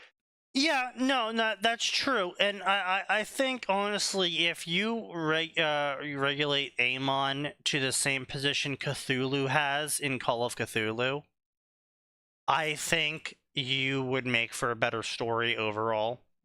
And where, yes, Amon is this, like, overarching threat. But he's actually not an overarching threat. He is perceived as an overarching threat, but at no point in the storyline does Amon ever get summoned. Because that would be the end of the storyline. Yeah. So it's always a case of, like, normal threat, Amon cultist trying to summon Amon, doing some whack-ass experiments in a Black Ops facility. normal threat, another Amon cultist doing some other thing, or they were actually secretly manipulating the population on their planet to cause a civil war, to cause mass death, so they could use the souls of everyone to open up a rift. Right? Like, it doesn't have to be Amon cultist doing an experiment every time. Sometimes you could throw it in with like, oh, Amon cultist manipulating the media, Amon cultist manipulating politics, Amon cultist trying to cause two factions to fight each other. You know, you can... So Tuesday. Yeah, you can mix it up between all of the normal plot lines of Valerian Mangsk. Not better than his father. Rogue Terran faction, they have nukes. There's actually a couple of those floating around. We may have let a few nuclear bombs be unattended for several decades. Turns How out, many? turns out that when you have a revolt against a giant spacefaring empire, and you take down that empire's means of communication, you can lose a lot of nuclear weapons in the confusion. And now a bunch of splinter factions are running around with them. Oh no. We may have misplaced several 1,000 nukes. We may have no, Sneaky. We may have replaced several dozens, thousands, millions of nuclear devices. Oh no. Oh yeah, no, he's not even kidding by that sign. In StarCraft 2, they straight up at one point just said one of the Terran doctrines for how to deal with a massive Zerg infestation was launch so many nukes at one planet that it could cover every square inch of the planet. Fair. That's a good response to Zerg. I mean, which again, absolutely fair and understandable response to Zerg infestation. However, the amount of fucking nuclear warheads you need to have on tap to pull that off, it's a lot of fucking nuclear warheads. Oh, and they did it. They did, yeah, they've done it. So, missing a couple thousand nukes is Wrong. Then I don't want feasible. the Zerg to be alive. Yeah. But, so anyway, there's a lot going on in StarCraft you could make non-godlike threats out of, and then just playing Call of Cthulhu for the rest of it.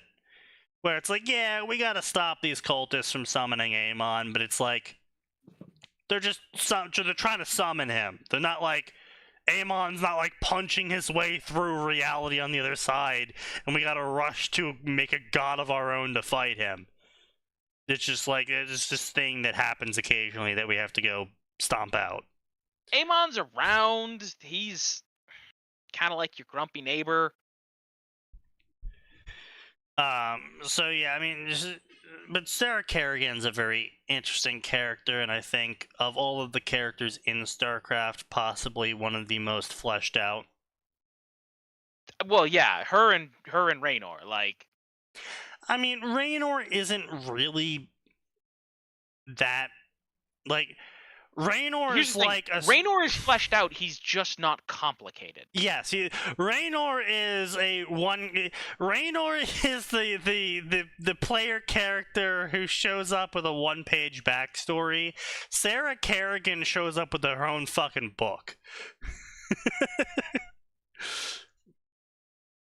What if Amon didn't want to be summoned?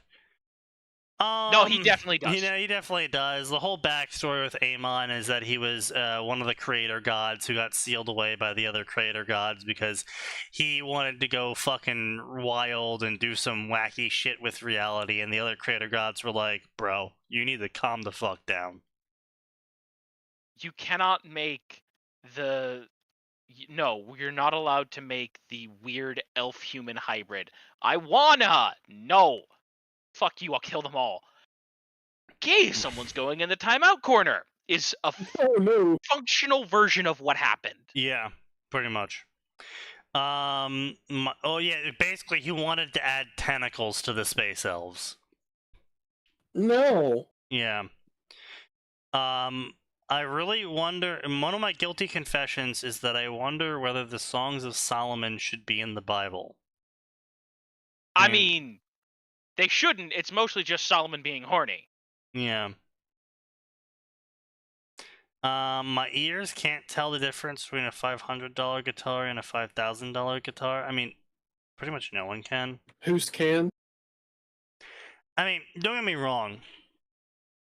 I've seen enough of those videos where there is definitely a degree where you go, oh, yeah, there's a massive difference there. And that's usually because of their construction, and it's usually with the acoustic ones. It's not with the fucking electronic ones. Because the electronic ones you can only take so far because there's only so many variables when it comes to the electronic ones. If it's a shitty made electronic guitar, obviously it's going to sound shittier than a well-made one with good chipset, right? But the acoustic instruments, definitely you can hear a lot more. Like, there's a massive difference between a fucking balsa wood guitar and one made with laminated oak. Well, yeah, obviously. And you know, every wood type obviously changes the sound. You know, obviously the shape of the guitar changes it. The craftsmanship of the guitar changes it. Whether it's fucking factory made or handmade will change it. So it's not always the sheer price. Sometimes it's like, no, this violin was handmade by hand-selected woods and then hand-carved by a guy over the course of a whole year, and then, you know, put together by this guy, and then tuned by this guy. And this is a factory-made piece of shit. It's like, yeah, they might sound a little bit different, and you know, the one that's handmade isn't always going to be the more expensive option, because I've seen some ludicrously expensive factory-made dog shit. You're paying for the name then, like Yeah, what is absolutely. it? Fender, Gibson. Yeah, Gibson, Fenders, and all that shit. Where it's like, yeah, they made thousands upon thousands of them, and it's like, oh, what's this guitar? Oh, this guitar, the fucking guy behind these guitars, yeah, he makes one of them a month. And he's made 100 of them across his entire life, and they cost $4,000 each. It's like, oh, okay, understandable. Have a nice day.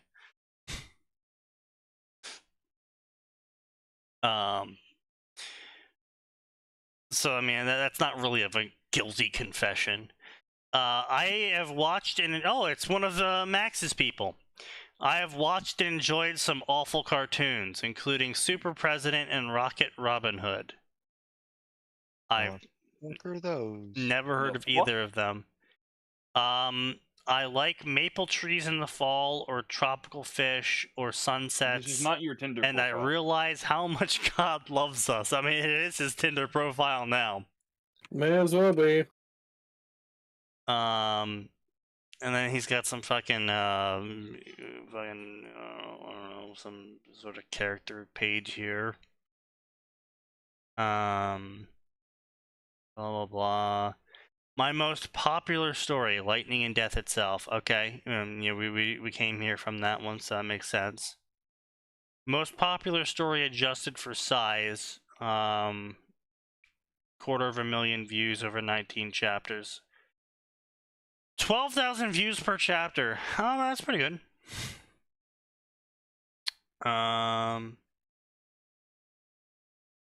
Fandoms I've written for, yeah. My crossovers. How to Train Your Pony. No. My Little Pony. How to Train Your Dragon story. Mixed movie review? What the fuck does that mean? A Lion King, How to Train Your Dragon 2? Wait, huh? Stranger on Strange Island. A How to Train Your Dragon and Dragon Riders of Pern crossover. I mean, that was inevitable. My biggest surprise was Hiccup's Bride was popular. I never imagined a story that pairs Hiccup with an OC would draw 500,000 views and become my #2 most viewed story.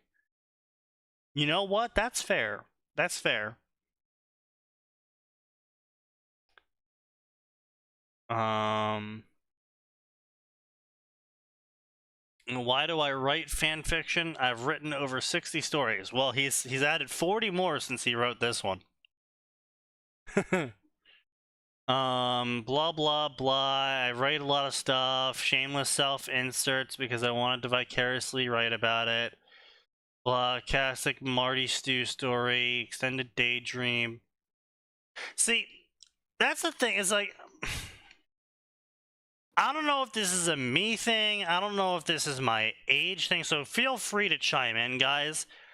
But I mean, like, maybe the first story I ever thought about that was a self-insert had me fixing all of the issues, but that might have been more because I actually thought I knew the answers to all the issues because I was a fucking high schooler at the time. That do be how high schoolers do. Yeah, but I mean, like, Unfortunately, nowadays, all of my self-insert ideas are fully acknowledging that I'm a reckless, violent idiot who's, while I'm smart, I rarely ever use those smarts when it actually matters. So I'm probably gonna fuck a lot of shit up, and not in a good way. yeah. I don't know if that's what you guys think of now that you're older compared to when you were first doing fanfic stories or had fanfic ideas. I don't know if that's changed for you. SI fics weren't something I personally thought of until lately. You say that, Aura, but a lot of people have OCs that they don't want to call self-inserts, but effectively are. Right, Sign? No, I just blatantly write self-inserts. Yeah, I know. No, if you want to talk about OCs that they don't want to call self-inserts, that's a Wild Bow thing. That's true. Yeah. That's true. Yeah. I mean, yeah, just it's I don't know. I think we would have a lot better opinion of self-inserts in general in the fan fiction space.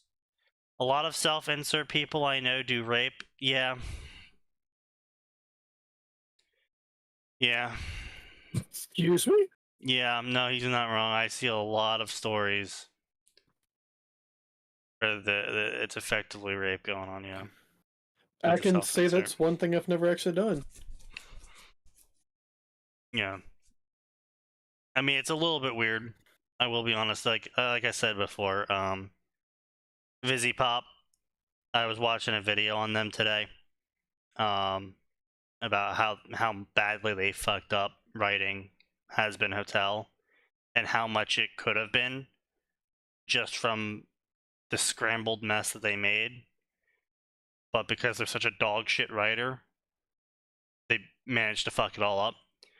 But one of the things that reminded me of was the fact that Vizzy Pop hired a storyboarder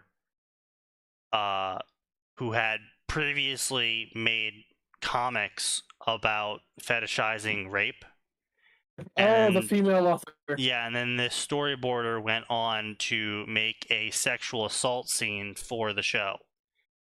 And again, I didn't really have a problem with it because it's just fucking, it's just words, you know? It's not real. But I do get a little bit squicky around noticing when something is blatantly the author's fetish and the unfortunate knowledge that they are likely whacking off to what they're writing. Who whacks off to what they're writing? I need both hands to type. Well, aside from Sign, who's apparently a monk. Okay, listen, it's a lot easier to channel that energy you're feeling, the power of horny energons into writing than it is to fapping and oh shit. Yeah, now what am well, I gonna write? No, Fuck. yeah, I got some bad news for you. You are very unique then, Sign, because there is a lot of dog shit porn out there. I've had to endure it through FFN, through QQ, through AO3, where it's very blatant that the current scene that is going on is tickling the author's fetish, and they get weirdly detailed about this one specific scene. It's like when you see fan art of a character, except the feet or the armpits are weirdly detailed compared to the rest of the body. Yeah. To be fair, AI is turning out a lot of that here lately. Well, yes, I know, because of all the people that turn out original artwork of exactly that. But point being, though, that's what I love about high school girls. I get older, they stay the same. Well, that was the 70s, so. Well, no, you say that, Sign, but actually, according to OkCupid and a lot of other dating apps, no matter what age the guy is, they choose 23-year-olds over every other category. Yeah, because they're fucking sad and pathetic. No, it's you've seen the female beauty chart, right? Where it peaks in the mid-20s and it's all downhill from there. Yeah, pretty much. Yeah, that's what it is. That's fine, but I got news for most of the fuckers on that dating platform. Well, I mean, look, I'm gonna throw some fucking, rapid fire shots here. If you're on the fucking dating platform, you're a sad, pathetic loser, regardless. Yeah. I mean, don't get me wrong. I've seen lots of people be like, "Oh, I found the love of my life through this." It's like, great, good for you. You are not the rule. You are the exception. Very much so. Do not fall for the hag psyop. Do not accept the hag psyop. Okay, well, see, hags.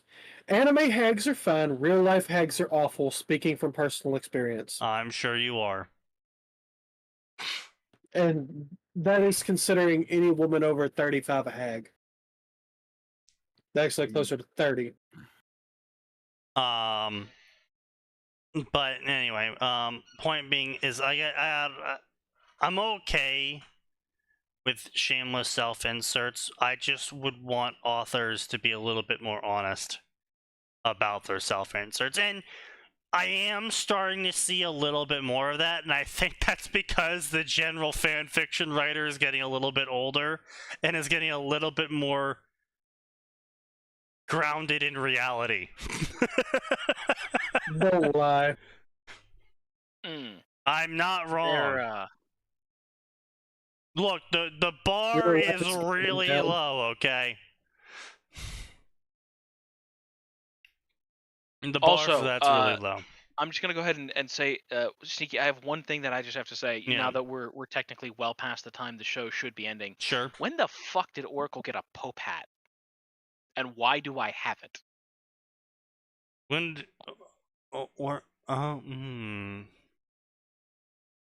I have no idea. I don't recall any set that would have that. I'm like, when did he get a Pope hat, and when did I acquire it? Yeah, that's odd. But anyway, point being is that the self-inserts can be okay reads because they do add a new flavor to the story. but I see a lot of authors lie about themselves to the audience. And it's Obviously. yeah, obviously, but it's like, buddy, we all know you're lying. Because you wouldn't be here writing fan fiction if you were the person you portrayed yourself as.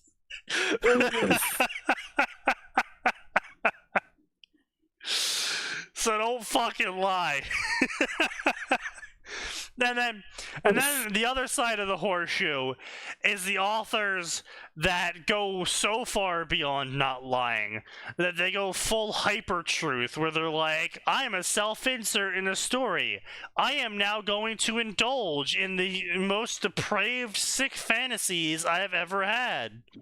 Oh, see, that's not where I was Shit. gonna take that. I was gonna say you do the kind of insert that Max and I did, where the two of us are just like, yeah, we're two fat, out of shape nerds. Well, no, that's what I was saying. That's why I said it's the opposite end of the horseshoe of lying about yourself to the audience. Is being hyper truthful to the audience about yourself. Yeah, but I was just saying we didn't go for the deranged shit. Right, but you went for the middle of the horseshoe, which is just being you. Not being like, oh, I know I am a self-insert character, so therefore I am gonna go off the fucking rails and make the crimes done in Arkham Asylum look like a kindergartner's playground.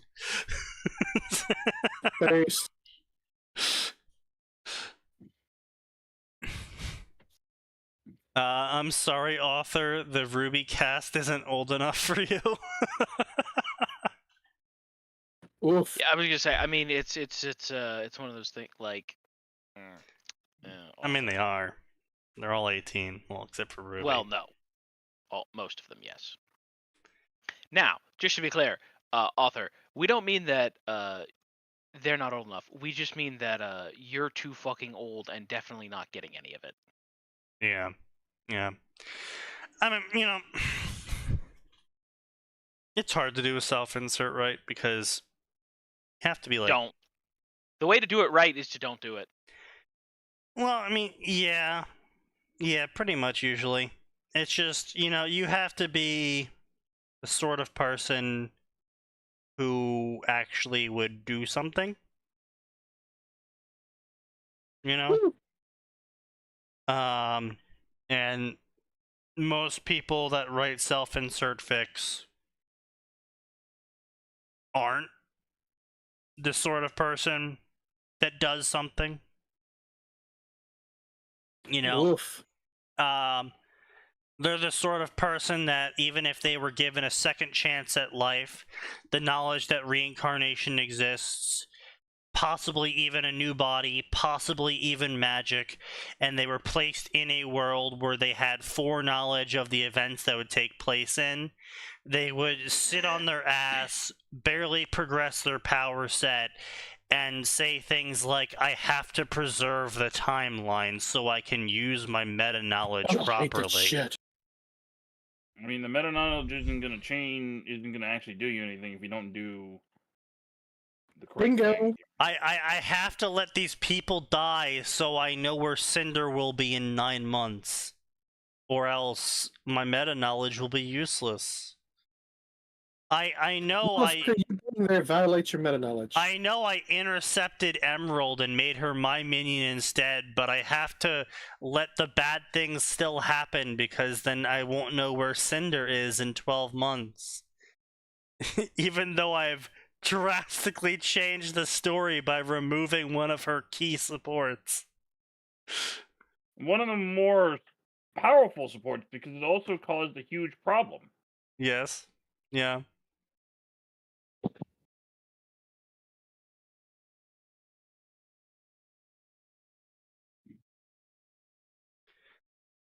Imagine getting isekai'd into some sort of hellhole like DxD and not saying fuck it and living on a mountain.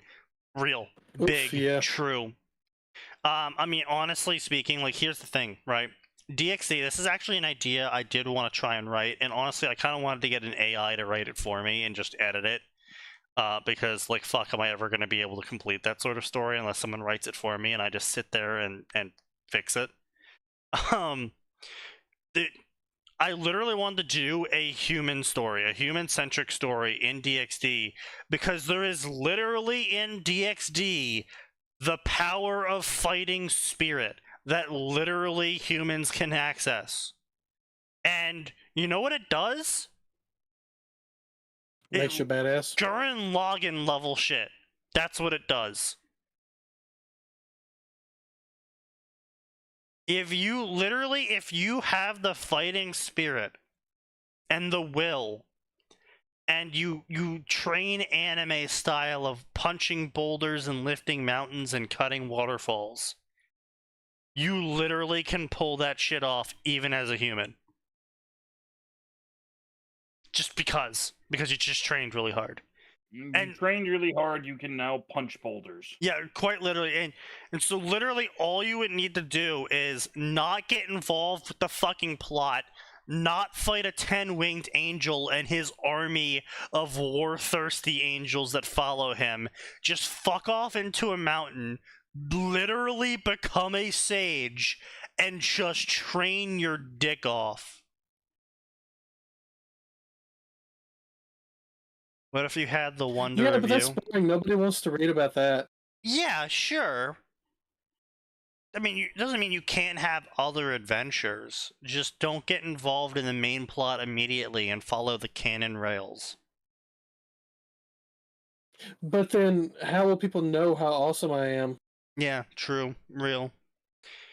What the hell's the wonder of you? Let me Google that. I probably know what it is. I just never heard it called that. Elvis.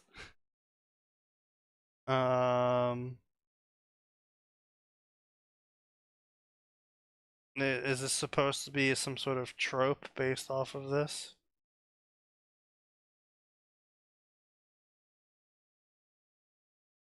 JoJo stand. Okay, makes sense. Makes sense. Of course, it was a Joe Yep. joke. Part 8 villain. Oh, so Nose, tell me. I don't know shit about Part 8. I haven't seen Part 8 in a while. You useless lump of flesh. You have one purpose here, and that's to tell me JoJo means. Wait, which Part 8 villain is it? They'll find out how awesome I am when I hand Valley his ass. True, real. I mean, you can do a lot. I mean, there's a lot of characters in DxD that you don't have to avoid. I mean, there's tons of characters that you can encounter without derailing the plot or following the plot. But, like, the main cast gets up to some wild shit that is just Phenomenally stupid shit. just phenomenally stupid, wild, lethal shit. And your survival is entirely dependent on the main character's lust for booba. Yeah. I'm alright not being part of that timeline. Yeah, you're bound to... Yeah, literally, you are bound to encounter Valley by virtue of being strong. Exactly. You can still have certain characters scouting you out. You can still have your character fight certain people. You just don't need to be involved in the main fucking storyline. Hell, you can kick your way into the main storyline later on when you're an actual proper badass.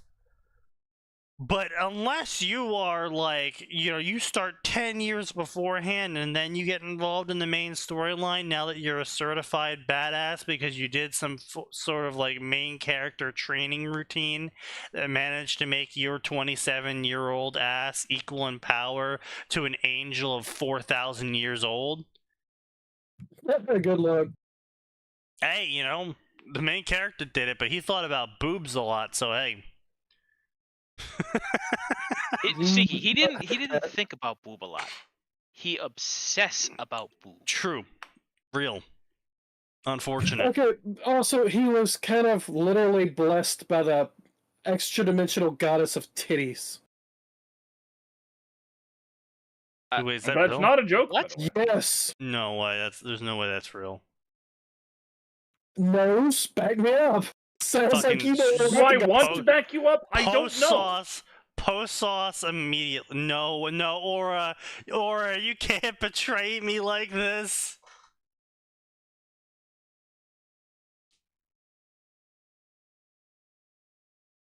If anyone remembers Baka's Coca-Billy fight, that one was pretty accurate, bro.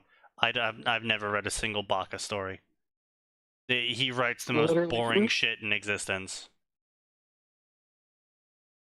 Coca-Billy only had 6,000 power level in Rise of Kingdoms.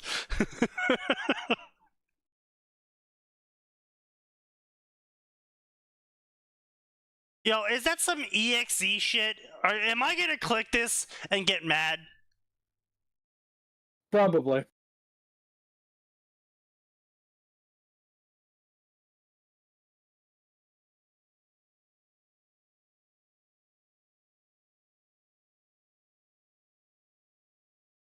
This is some EXE shit, bro. I'm fucking pissed.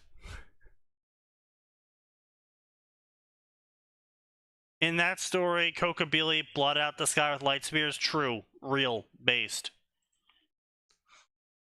No, I honestly, yeah, no, I fully agree with authors that make the Coca-Billy fight, like, way higher. It really should be. Because it really should be. Coca-Billy was portrayed as a 10-winged angel who was supposedly, like, the most badass of badass because, well, he was the Watcher. This man should be just below Michael and Gabriel in terms of heavenly badasses. Effectively. And he also apparently had a whole fucking secret army that was ready to betray the scapegoat at the drop of a hat, just so they could give war a chance. You know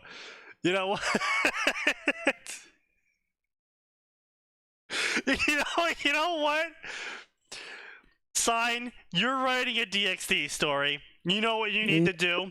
You need to have Coca-Billy give the fucking meme speech from Raiden, where he says, I'm in touch with my inner child, Jack. Your children are cruel, Jack, and I'm very in touch with my inner child.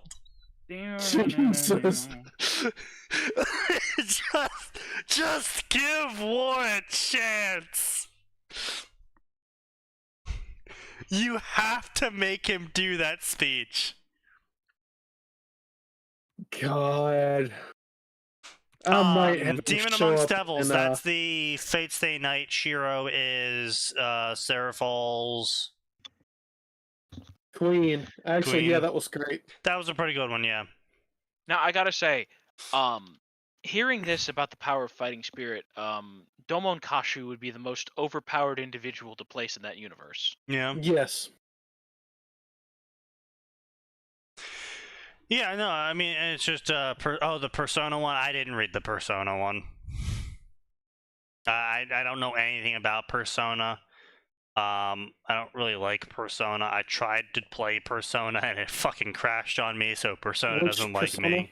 3. What? No, Okay, it's 4 golden. five. No, 4 golden. Okay. No, don't Play play five. 5. The only thing 5 has better than 4 is gameplay. That's it. And the music. Yeah. And I'd the argue characters. I'd argue the All right, dungeons you're is better, gone. but I don't like Bye, the Sign. dungeons. You are wrong. 5 was the best. You are wrong. You know, okay, so Yes. Killionaire says actually the biggest badass of Gurren Lagann is the most busted person to put in DxD if we're talking fighting spirit levels. Yes. True, yeah. I would like to see Kamina in DxD. Kamina in God. DxD would be fucking great. Wait, no, Sneaky. Sneaky. I'm not. Yeah, Persona 5 is a great game, but 4 is just better. Sneaky. Yeah. I Side know over gameplay. I know what we as responsible Right. fan fiction authors are required to do. What's that? Put both Kamina and Domon Kashu in there at the same time. No, that does not work. Too many crossover elements. Too many. Yeah. Your Jenga Oh falls yeah, no, apart. absolutely too many crossover elements. But those two are immediately punching each other, and then they're best friends. Oh yes, yes. Clearly, the only way to balance this out and to signal to the readers to not take this story seriously at all is Jack Racken. Jack Racken and Kamina in DxD. It ends with a double knockout. They knock each other out and then they go drinking. And you literally do the fucking Terminator scene where they shake hands with the fucking super flexed muscle.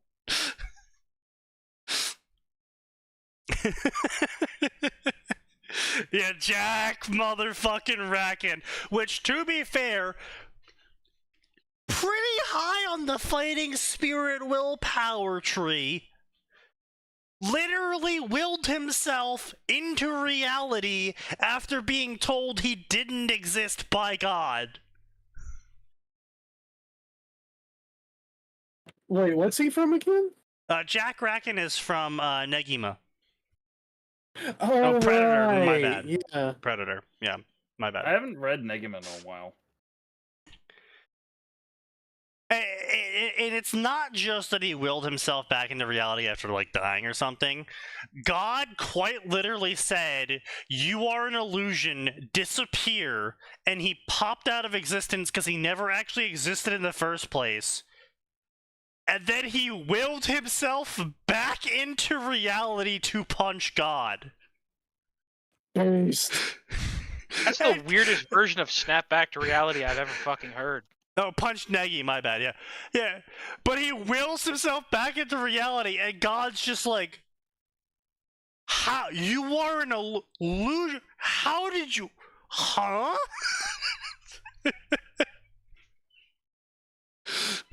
Negima gods are pushovers? You're not wrong, but he was still an illusion. He was literally not real.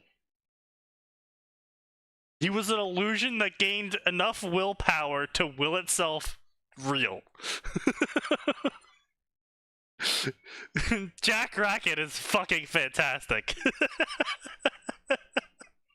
Also, casually a master of magic and created like 13,000 super moves.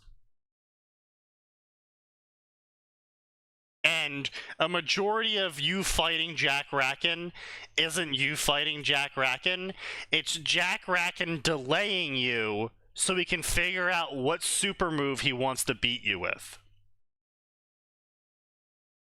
Yes, he's looking through his list of moves and going, which stick am I going to beat you with? What's the funniest stick to beat you with?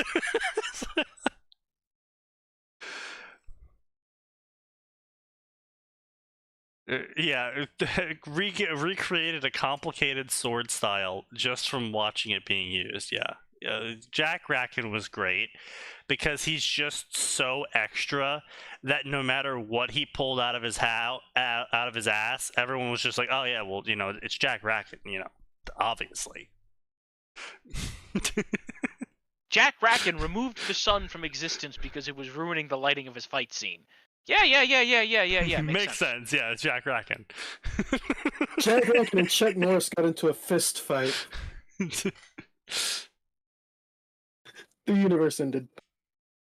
Japan perfectly understands gods. If they fuck around, there will be a shonen protagonist strong enough to make...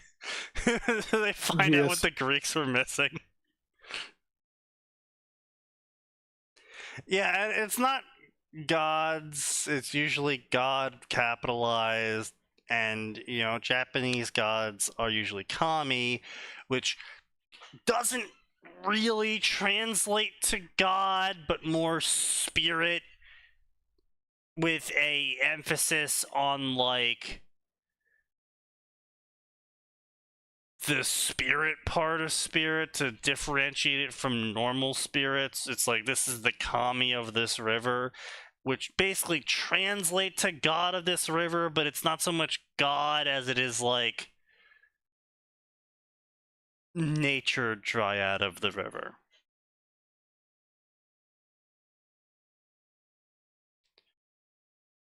Which is why DXD fails.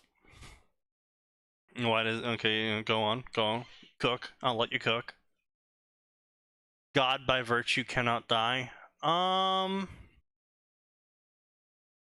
I mean, the answer to that is Neil Gaiman's American God.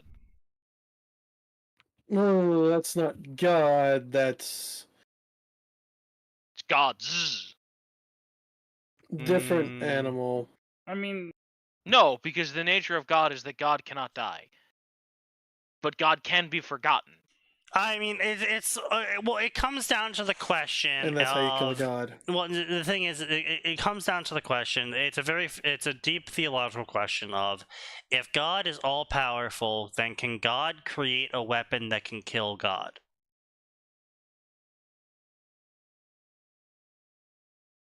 And if the answer is no, then he's not all powerful. If the answer is And yes, if the answer is yes, then he's not all powerful. then he's not all powerful because he can kill himself. So, If the answer is fuck you, you no longer exist, then you're dealing with God. so it's a hard thing to break down because it puts you in a very weird position. And you know, who's the guy behind Percy Jackson? Rick Riordan. Rick Riordan. Rick had Rick and a lot of Japanese, not a lot of, but some Japanese series get it right, where effectively you have to remove God from the picture somehow. Either the like, religion. He can't be around. Yeah, like either God had to not exist in the first place, or you know, they somehow they did die. Or actually, He's on vacation. Yeah, or they're on vacation, or they're supernatural style. He's on vacation. There's a bunch of different ways you can roll it, but you do effectively have to remove Yahweh from the picture because just too powerful. And now you might say, well, why aren't the Hindu gods removed from the picture by that? Well, the thing is with like Shiva, for example, the god of destruction who's supposed to be so powerful they can literally destroy everything, is that Shiva's got a rule set effectively, as far as I understand it, where it's like, yes, they're all powerful, yes, they can destroy everything, but they have to go through this checklist of things before they're allowed to destroy everything. And when they're allowed to destroy everything, it's time for everything to be destroyed anyway. So it's not like a evil scenario of like, oh no, the checklist is being checked, we're all gonna die, we have to stop them. It's like, oh, the checklist has been checked, it is time for everything to end and start again. Now, reincarnation is very death works. Yeah, reincarnation is a very large part of all that. So it's like the universe is reincarnating. Cool. Yeah. This is what we wanted.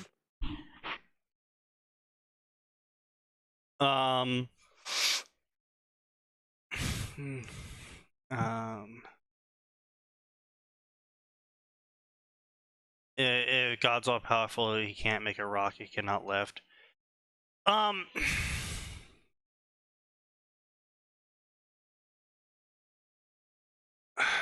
Yeah, again, like I said, it's the same thing with the weapon argument of, can God make a rock that is too heavy for God to lift?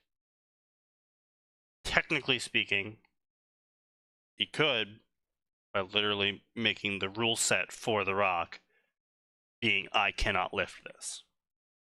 Not that it's so heavy that God can't lift it, but literally making literally him saying part of I the cannot existence lift it. of the rock being, I can't lift it. Yeah, so it's like, it's why it's a heavy theological argument, and why you don't really get anywhere with it, and why pretty much anyone who tries to tell a story with God involved in it basically finds a way to sideline God out of the story because Oof. it makes it really hard to tell a narrative with God in the story. I mean, fucking hell, the Bible even does that shit. Yeah, the Bible's excuse is basically, look, God's not gonna do it for you. You have to do it for yourself. Yeah, I know. I'm not wrong, though.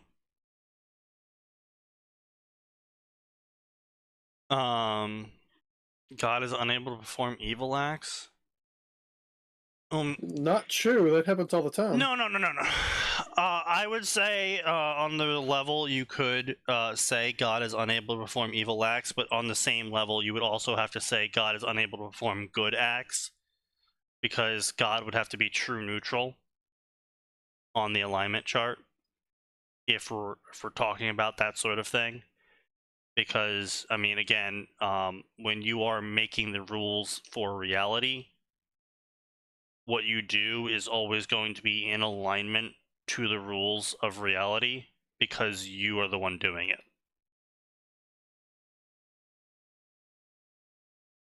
So you can't do a good act if reality bends to you.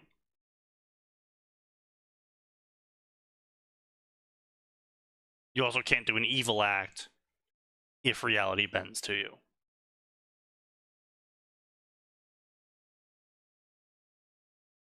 Because then it stops being a good or evil act. It just becomes what is. It is an act.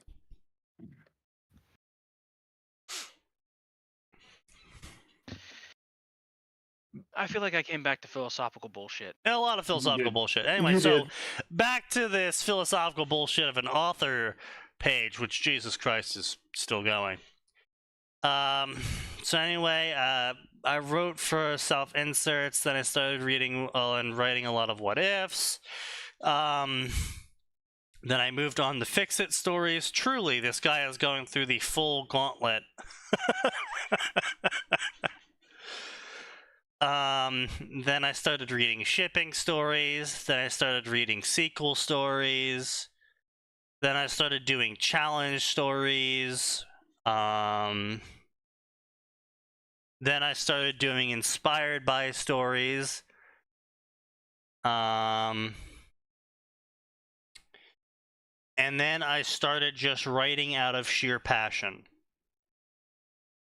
Oh, okay. Nah, finally at the end of the road, you only write for passion. Alright. Alright, let's see this man's writing advice, and then I guess close out for the night.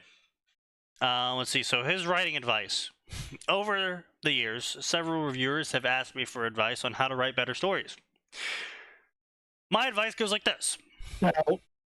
Only write stories you feel strongly about. True. Real. Based. Absolute. Do not write a story you're not inspired to write more of. Do not accept commissions for stories you are not inspired to write more of. Because otherwise, they'll sit on your wall for a whole year and you'll still not offer refunds. Why are you gonna hit me like that? Oh, we have never interacted with this author, and they are on so many wavelengths with us, including bullying Son. This is great. God damn it.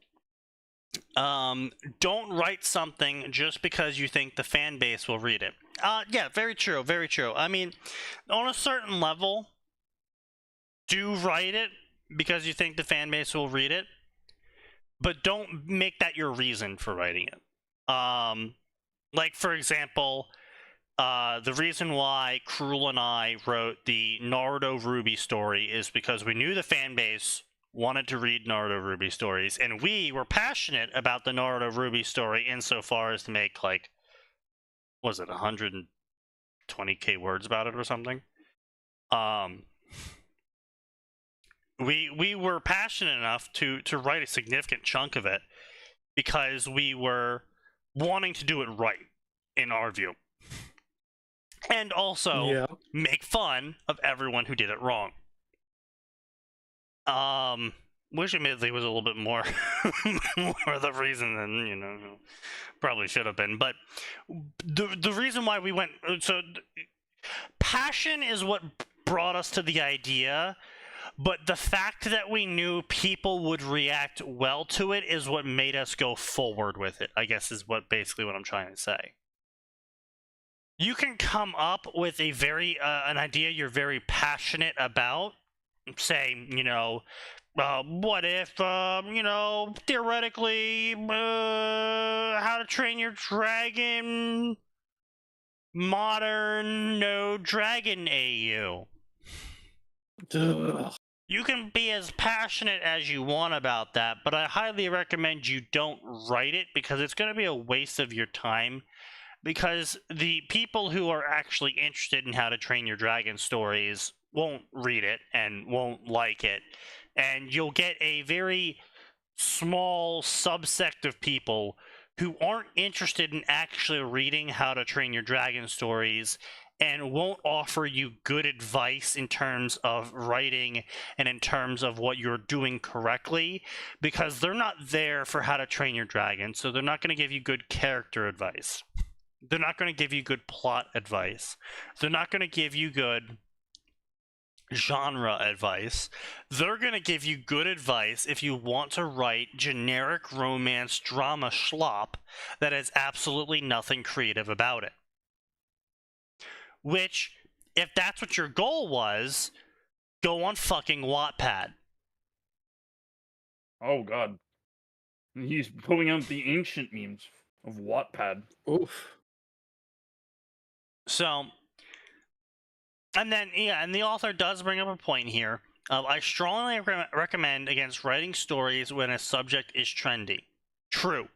And, yes. Will writing the trendy subject get you more views? Yeah. But the problem with writing a trendy subject, as I'm sure Sign is familiar with some of his stories, is that you collect a certain audience that has in their mind already how this trend should play out. And they will be very vocal about everything you are doing, air quotes, wrong with the trend. Can confirm. So it's a very much double-edged sword of you're definitely going to get a lot of clicks, but it's also, you're going to get a lot of hate. Because a lot of people try and correct you to do the trend correctly, air quotes. Looks at the waifu catalog fandom. Yeah, exactly. Doing trends like Dare Wars or the cast watching themselves. Well, those are just dog shit ideas. Like, that's not even a trend issue. That's just a dog shit idea. Yuck. Until you've written a few fics and know how to tell your story. I mean, also true.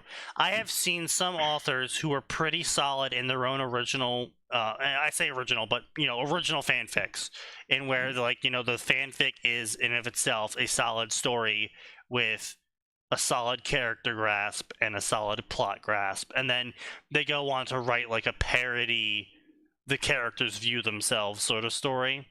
Those have been funny. Because, the author actually knows what the fuck they're talking about.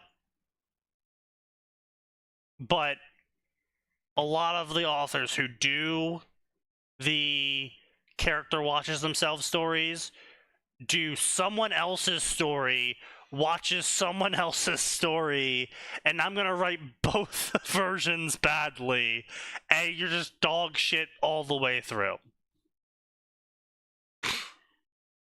I've heard the waifu catalog fandom is a complete menace. They absolutely are. Yes.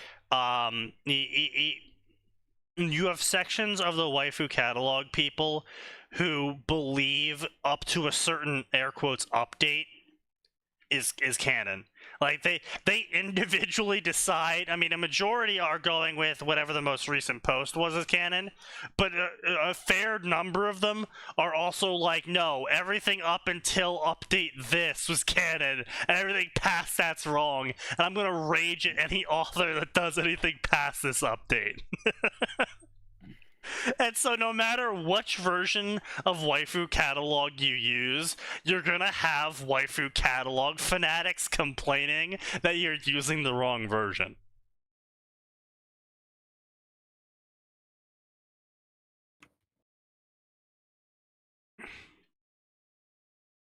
It's absolutely awful. Cast watching can be interesting if they don't rehash plot or deal with the info the characters normally don't have, or like RE0 or other time loop or mindfuck stuff where not everyone always has all the info, but I've never come across a fix like that. Well, I mean, the other way you could make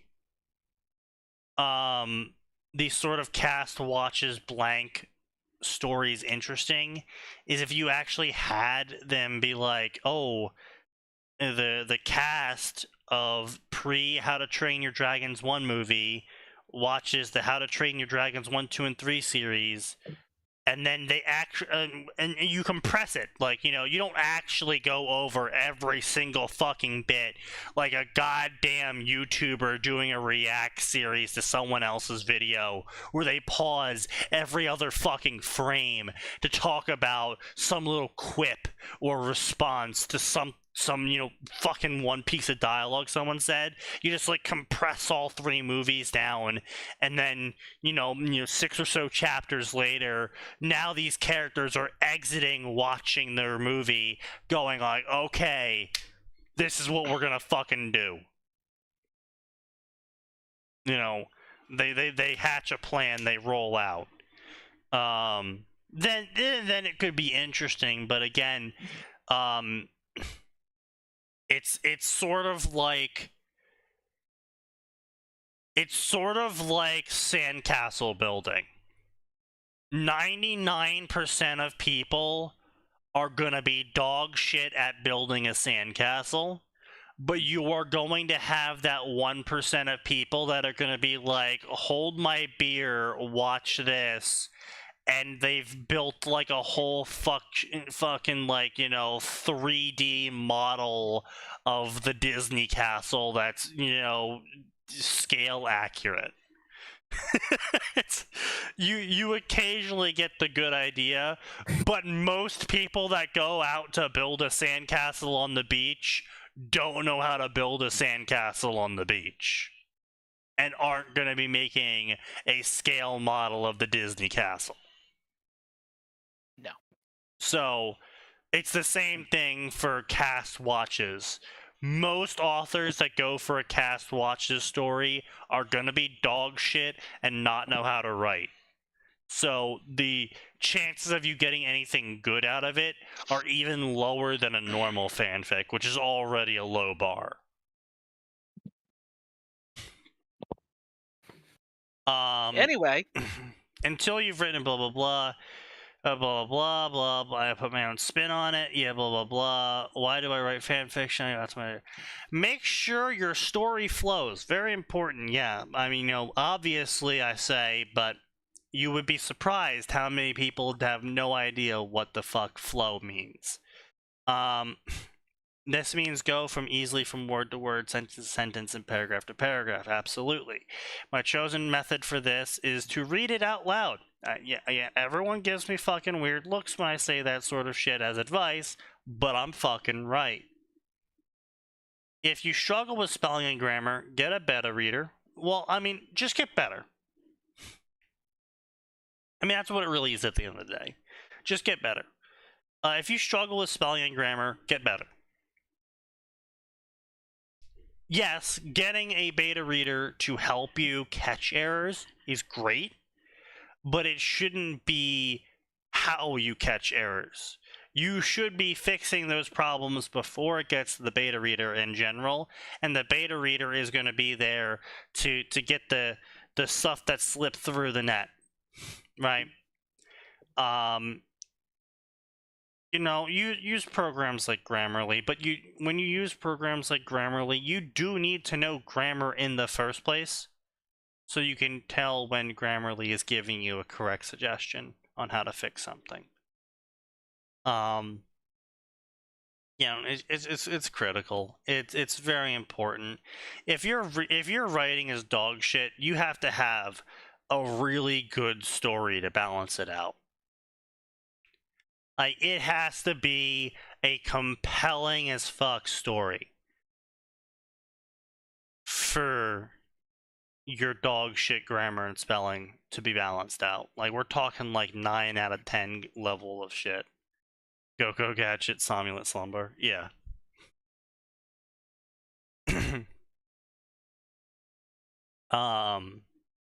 Let's see what else we got here. Many readers won't finish the first chapter if the story is badly written. You would be wrong on that one, actually, author. You're actually wrong on that one.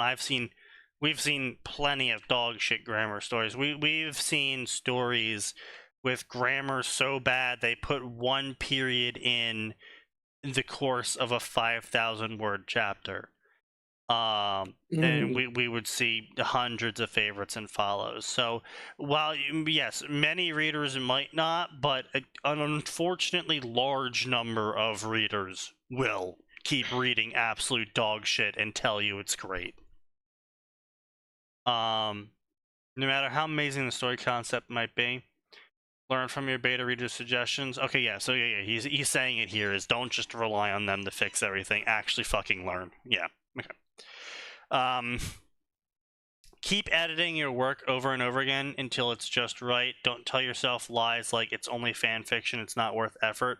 If it's worth doing, it's worth doing well. I absolutely agree, and I fucking hate the people that are like, oh, this is my raw draft. I'm just gonna slap my fucking dick on the table and then scream at everyone when they tell me I spelled dick wrong. Partial disagree.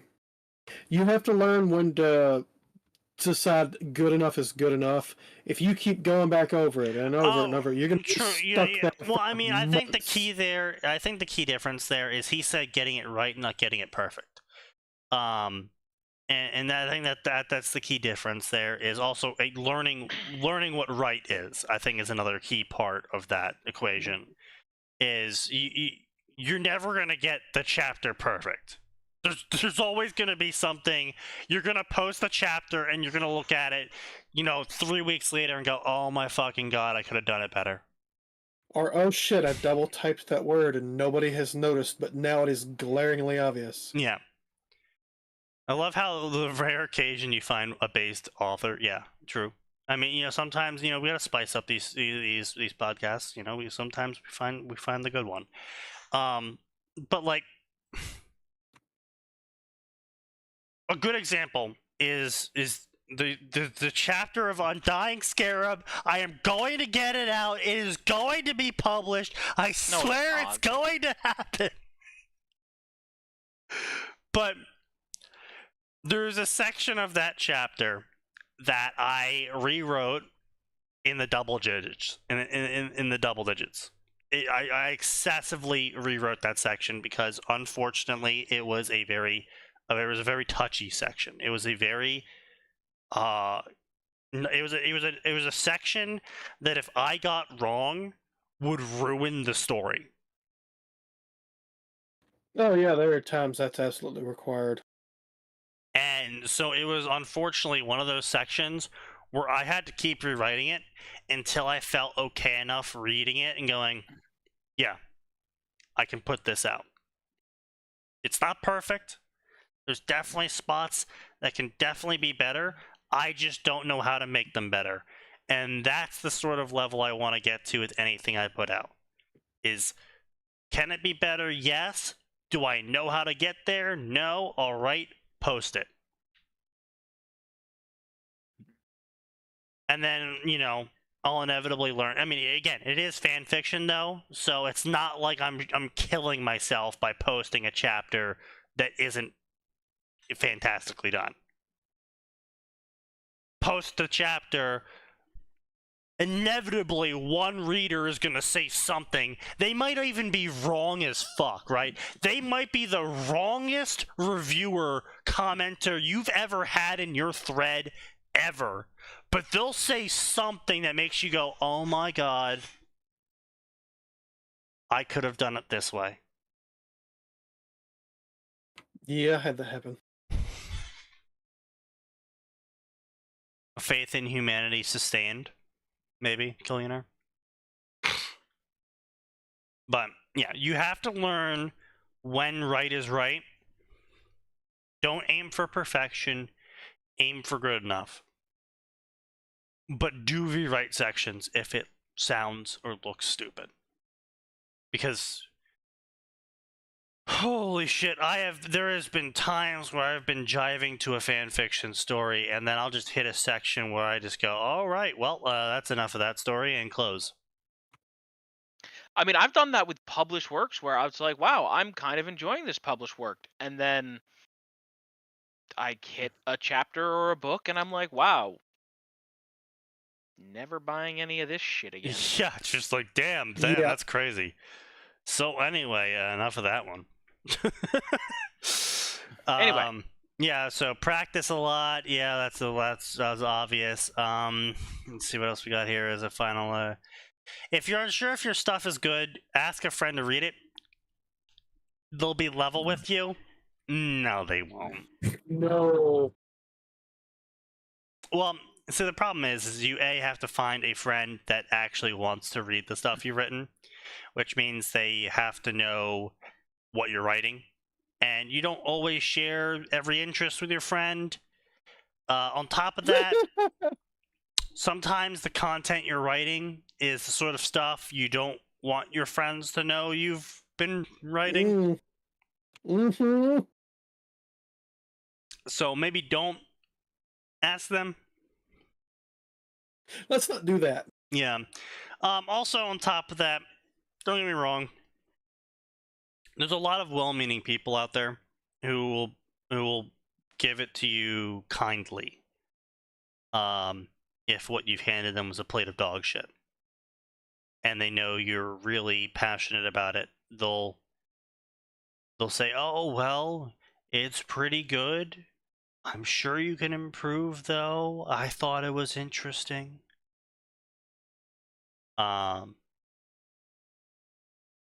Yeah, I lost some people as friends because I didn't do that when they handed me dog shit, and I was just like, wow, it's dog shit, and they're like, I can't believe you would say this about my story. It's like, well, you're my friend. I thought you would figure out what the fuck I would say to you in response if you handed me dog shit, but okay. Well, I guess it's only fine if it's not your story then. Oh,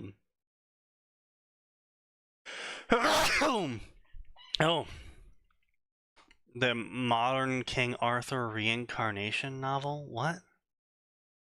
No, we're not here for that. We're here to finish the fucking show. All right, so let's see here. Listen to your reviewers. No. And I think that's a good place to We end have. the night I off. was gonna say we have extensively covered that. No. Look, sometimes if you want to see they're why right. the answer to that is no, please look at the current state of Warframe. Yeah, true. I mean, look. Sometimes the reviewers are right, you know? If 99 out of 100 people who have read your story said, bro, you spelled watermelon wrong and that's not how cars work, you probably spelled watermelon wrong and that probably isn't how cars work. Unfortunately, however, if 99 out of 100 people also say your story was great, more chapters, please, your story was probably dog shit and you shouldn't make more chapters. I mean, Oof. That's just how it is. The unfortunate aspect is that oftentimes reviews only occur when someone feels very strongly about something. And if someone feels very strongly in a negative way about something, oftentimes they just leave. They don't leave a review and leave, they just leave. They just go, yeah, no, I'm not dealing with you. They just click As we X talked about before. and move on. If they feel really, really, really negative about it, yeah, they'll make a review. But their review is gonna be, eat fucking shit, I hope you die of cancer. Yeah, you don't want that review. Which still isn't helpful. But the flip side of the unhelpfulness is if someone liked your story, they're probably not going to leave a review. If they really liked your story, they're probably going to leave a review, but the review is going to say, oh, this was great chapter. I really love the characters. Haha, so funny. More, please.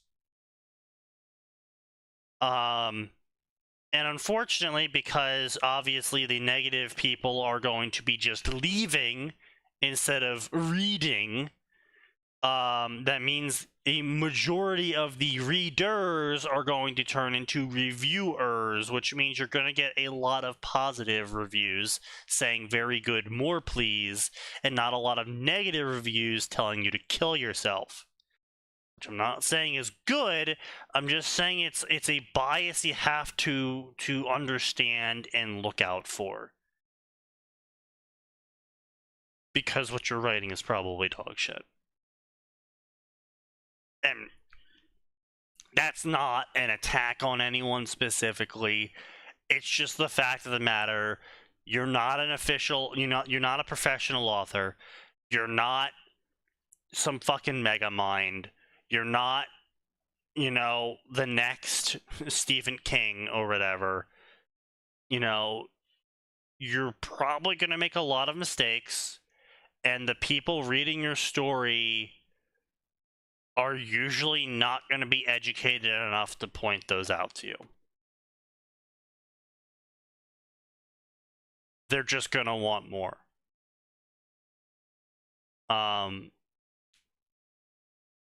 So listen to your reviewers with heavy filtering. You're usually going to learn more about your story from negative reviewers than you are going to learn from a positive review. Because oftentimes people that leave the positive reviews will talk about all the things you did right. And then there's those communities that say, oh, well, you can't leave negative reviews because then they might not write anymore. That too as well, yes, exactly. We don't care about those communities. Those communities are fucking stupid. All of them. And yes, the negative reviews will often point out the things you're doing wrong, but you can basically play the elimination game of if the negative review is saying your characterization is shit, your plot is choppy, and, I don't understand the motivations of any of the characters, you can probably assume that your spelling and grammar is pretty good. Because they probably would have raged about that too if that was actually an issue. I say probably because, of course, maybe they are just as illiterate as you are, and they just ignored the spelling and grammar. That's a possibility. But, Occam's razor and all that fun stuff. Honestly, the author actually goes on to say the exact thing I just said, is if one complainer with an attitude shouldn't ruin your day, but if you have a lot of complainers saying the exact same thing, they probably are onto something. Sometimes their ideas can be pretty good too. Yeah, that's true. Usually people giving you negative reviews are a little bit more, usually, keyword caveats. Sometimes they're just fucking stupid. Yes.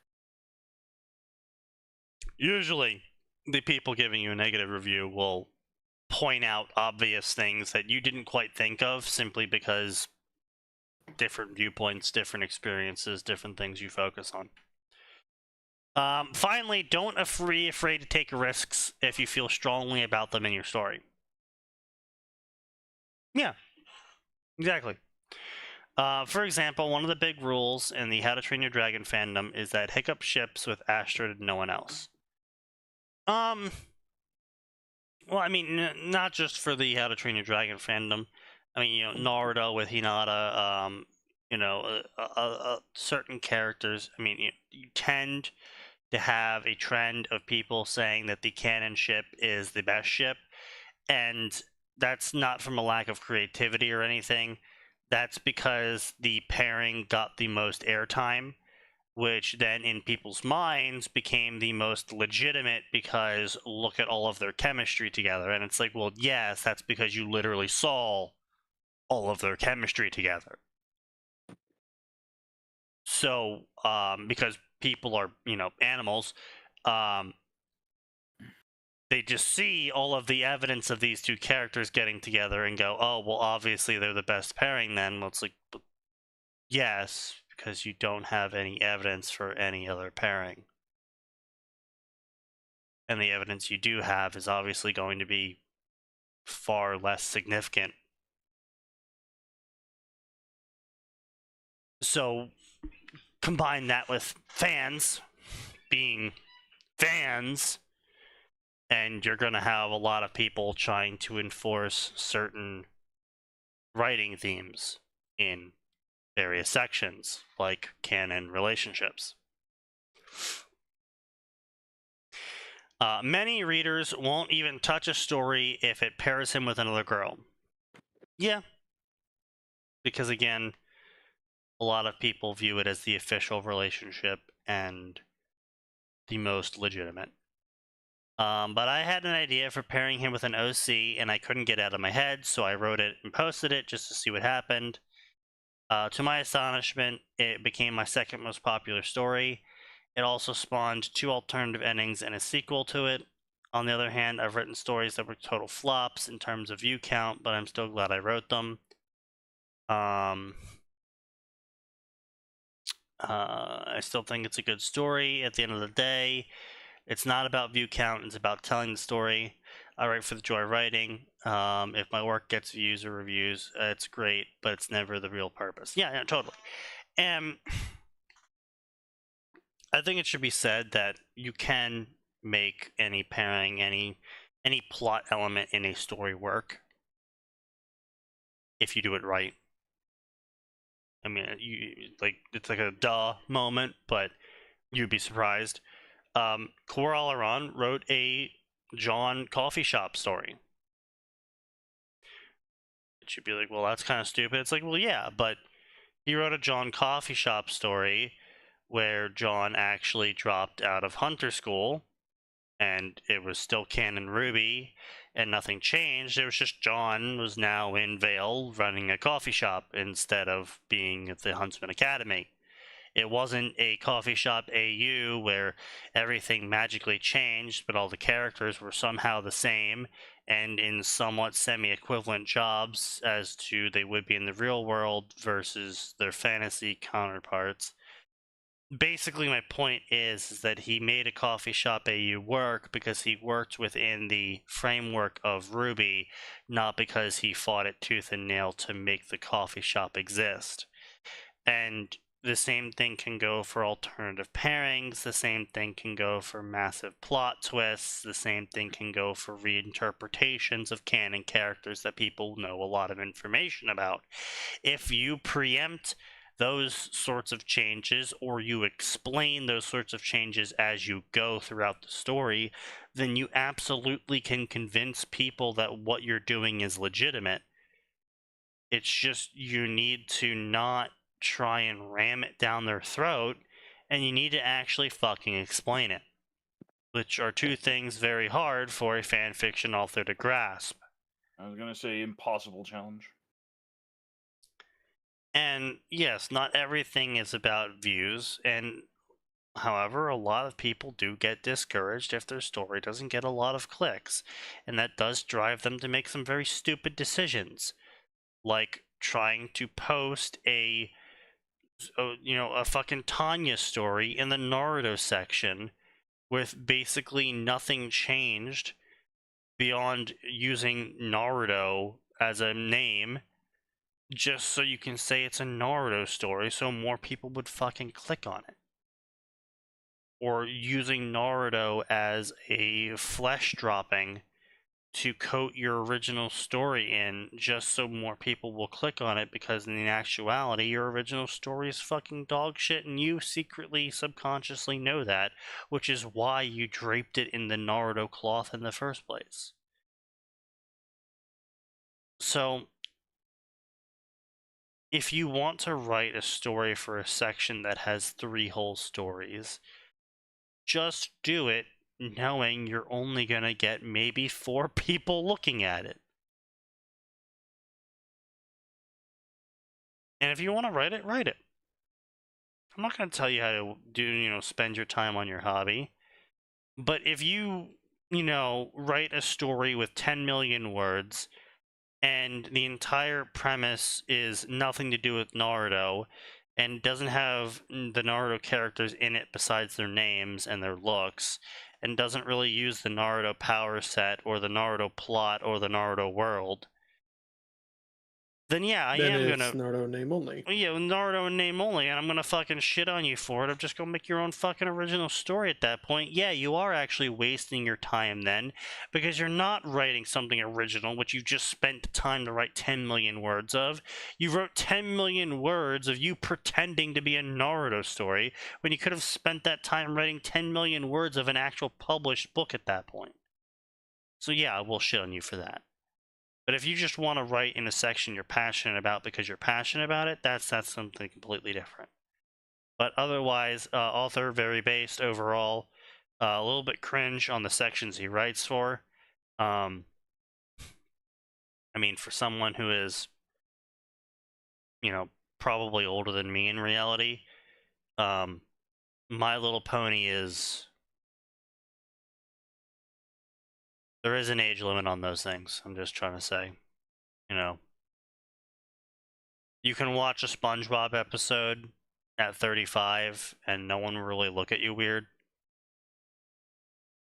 But if you sit down and watch a My Little Pony episode or a Bluey episode, I'm genuinely surprised people still watch that.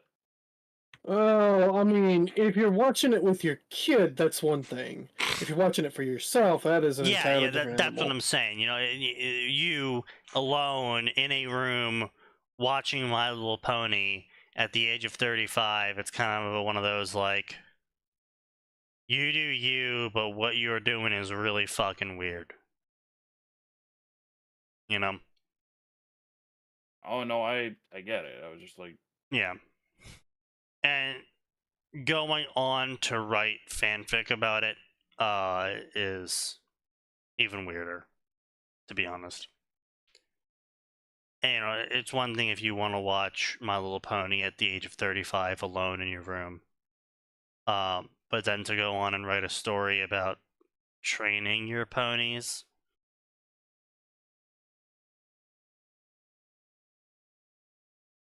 Oh. It's a little weird. just a bit. Yeah. A Anyway, little bit. good way to end the night, however. I've spoken a lot about writing tonight, which I believe is always a grand achievement, instead of just telling stories. But I mixed in enough storytelling in the meanwhile to fulfill the fan fiction part. What are the options on the wheel you spun, Sneaky? I just invented it in my head, and I just kind of ran through every single series I knew, and just picked one at random. Because you see, I can actually imagine things in my head visually. Impossible. Yeah. Really, you had to take the dunk on the Brazilian. I mean, hey, it was free low-hanging fruit. But No comment. yeah, well, Taking free low-hanging fruit is Sneaky's specialty. indeed. Anyway, we will end the night here, gentlemen. I thank you all for coming, and remind you that on Tuesday, there will be more, and it will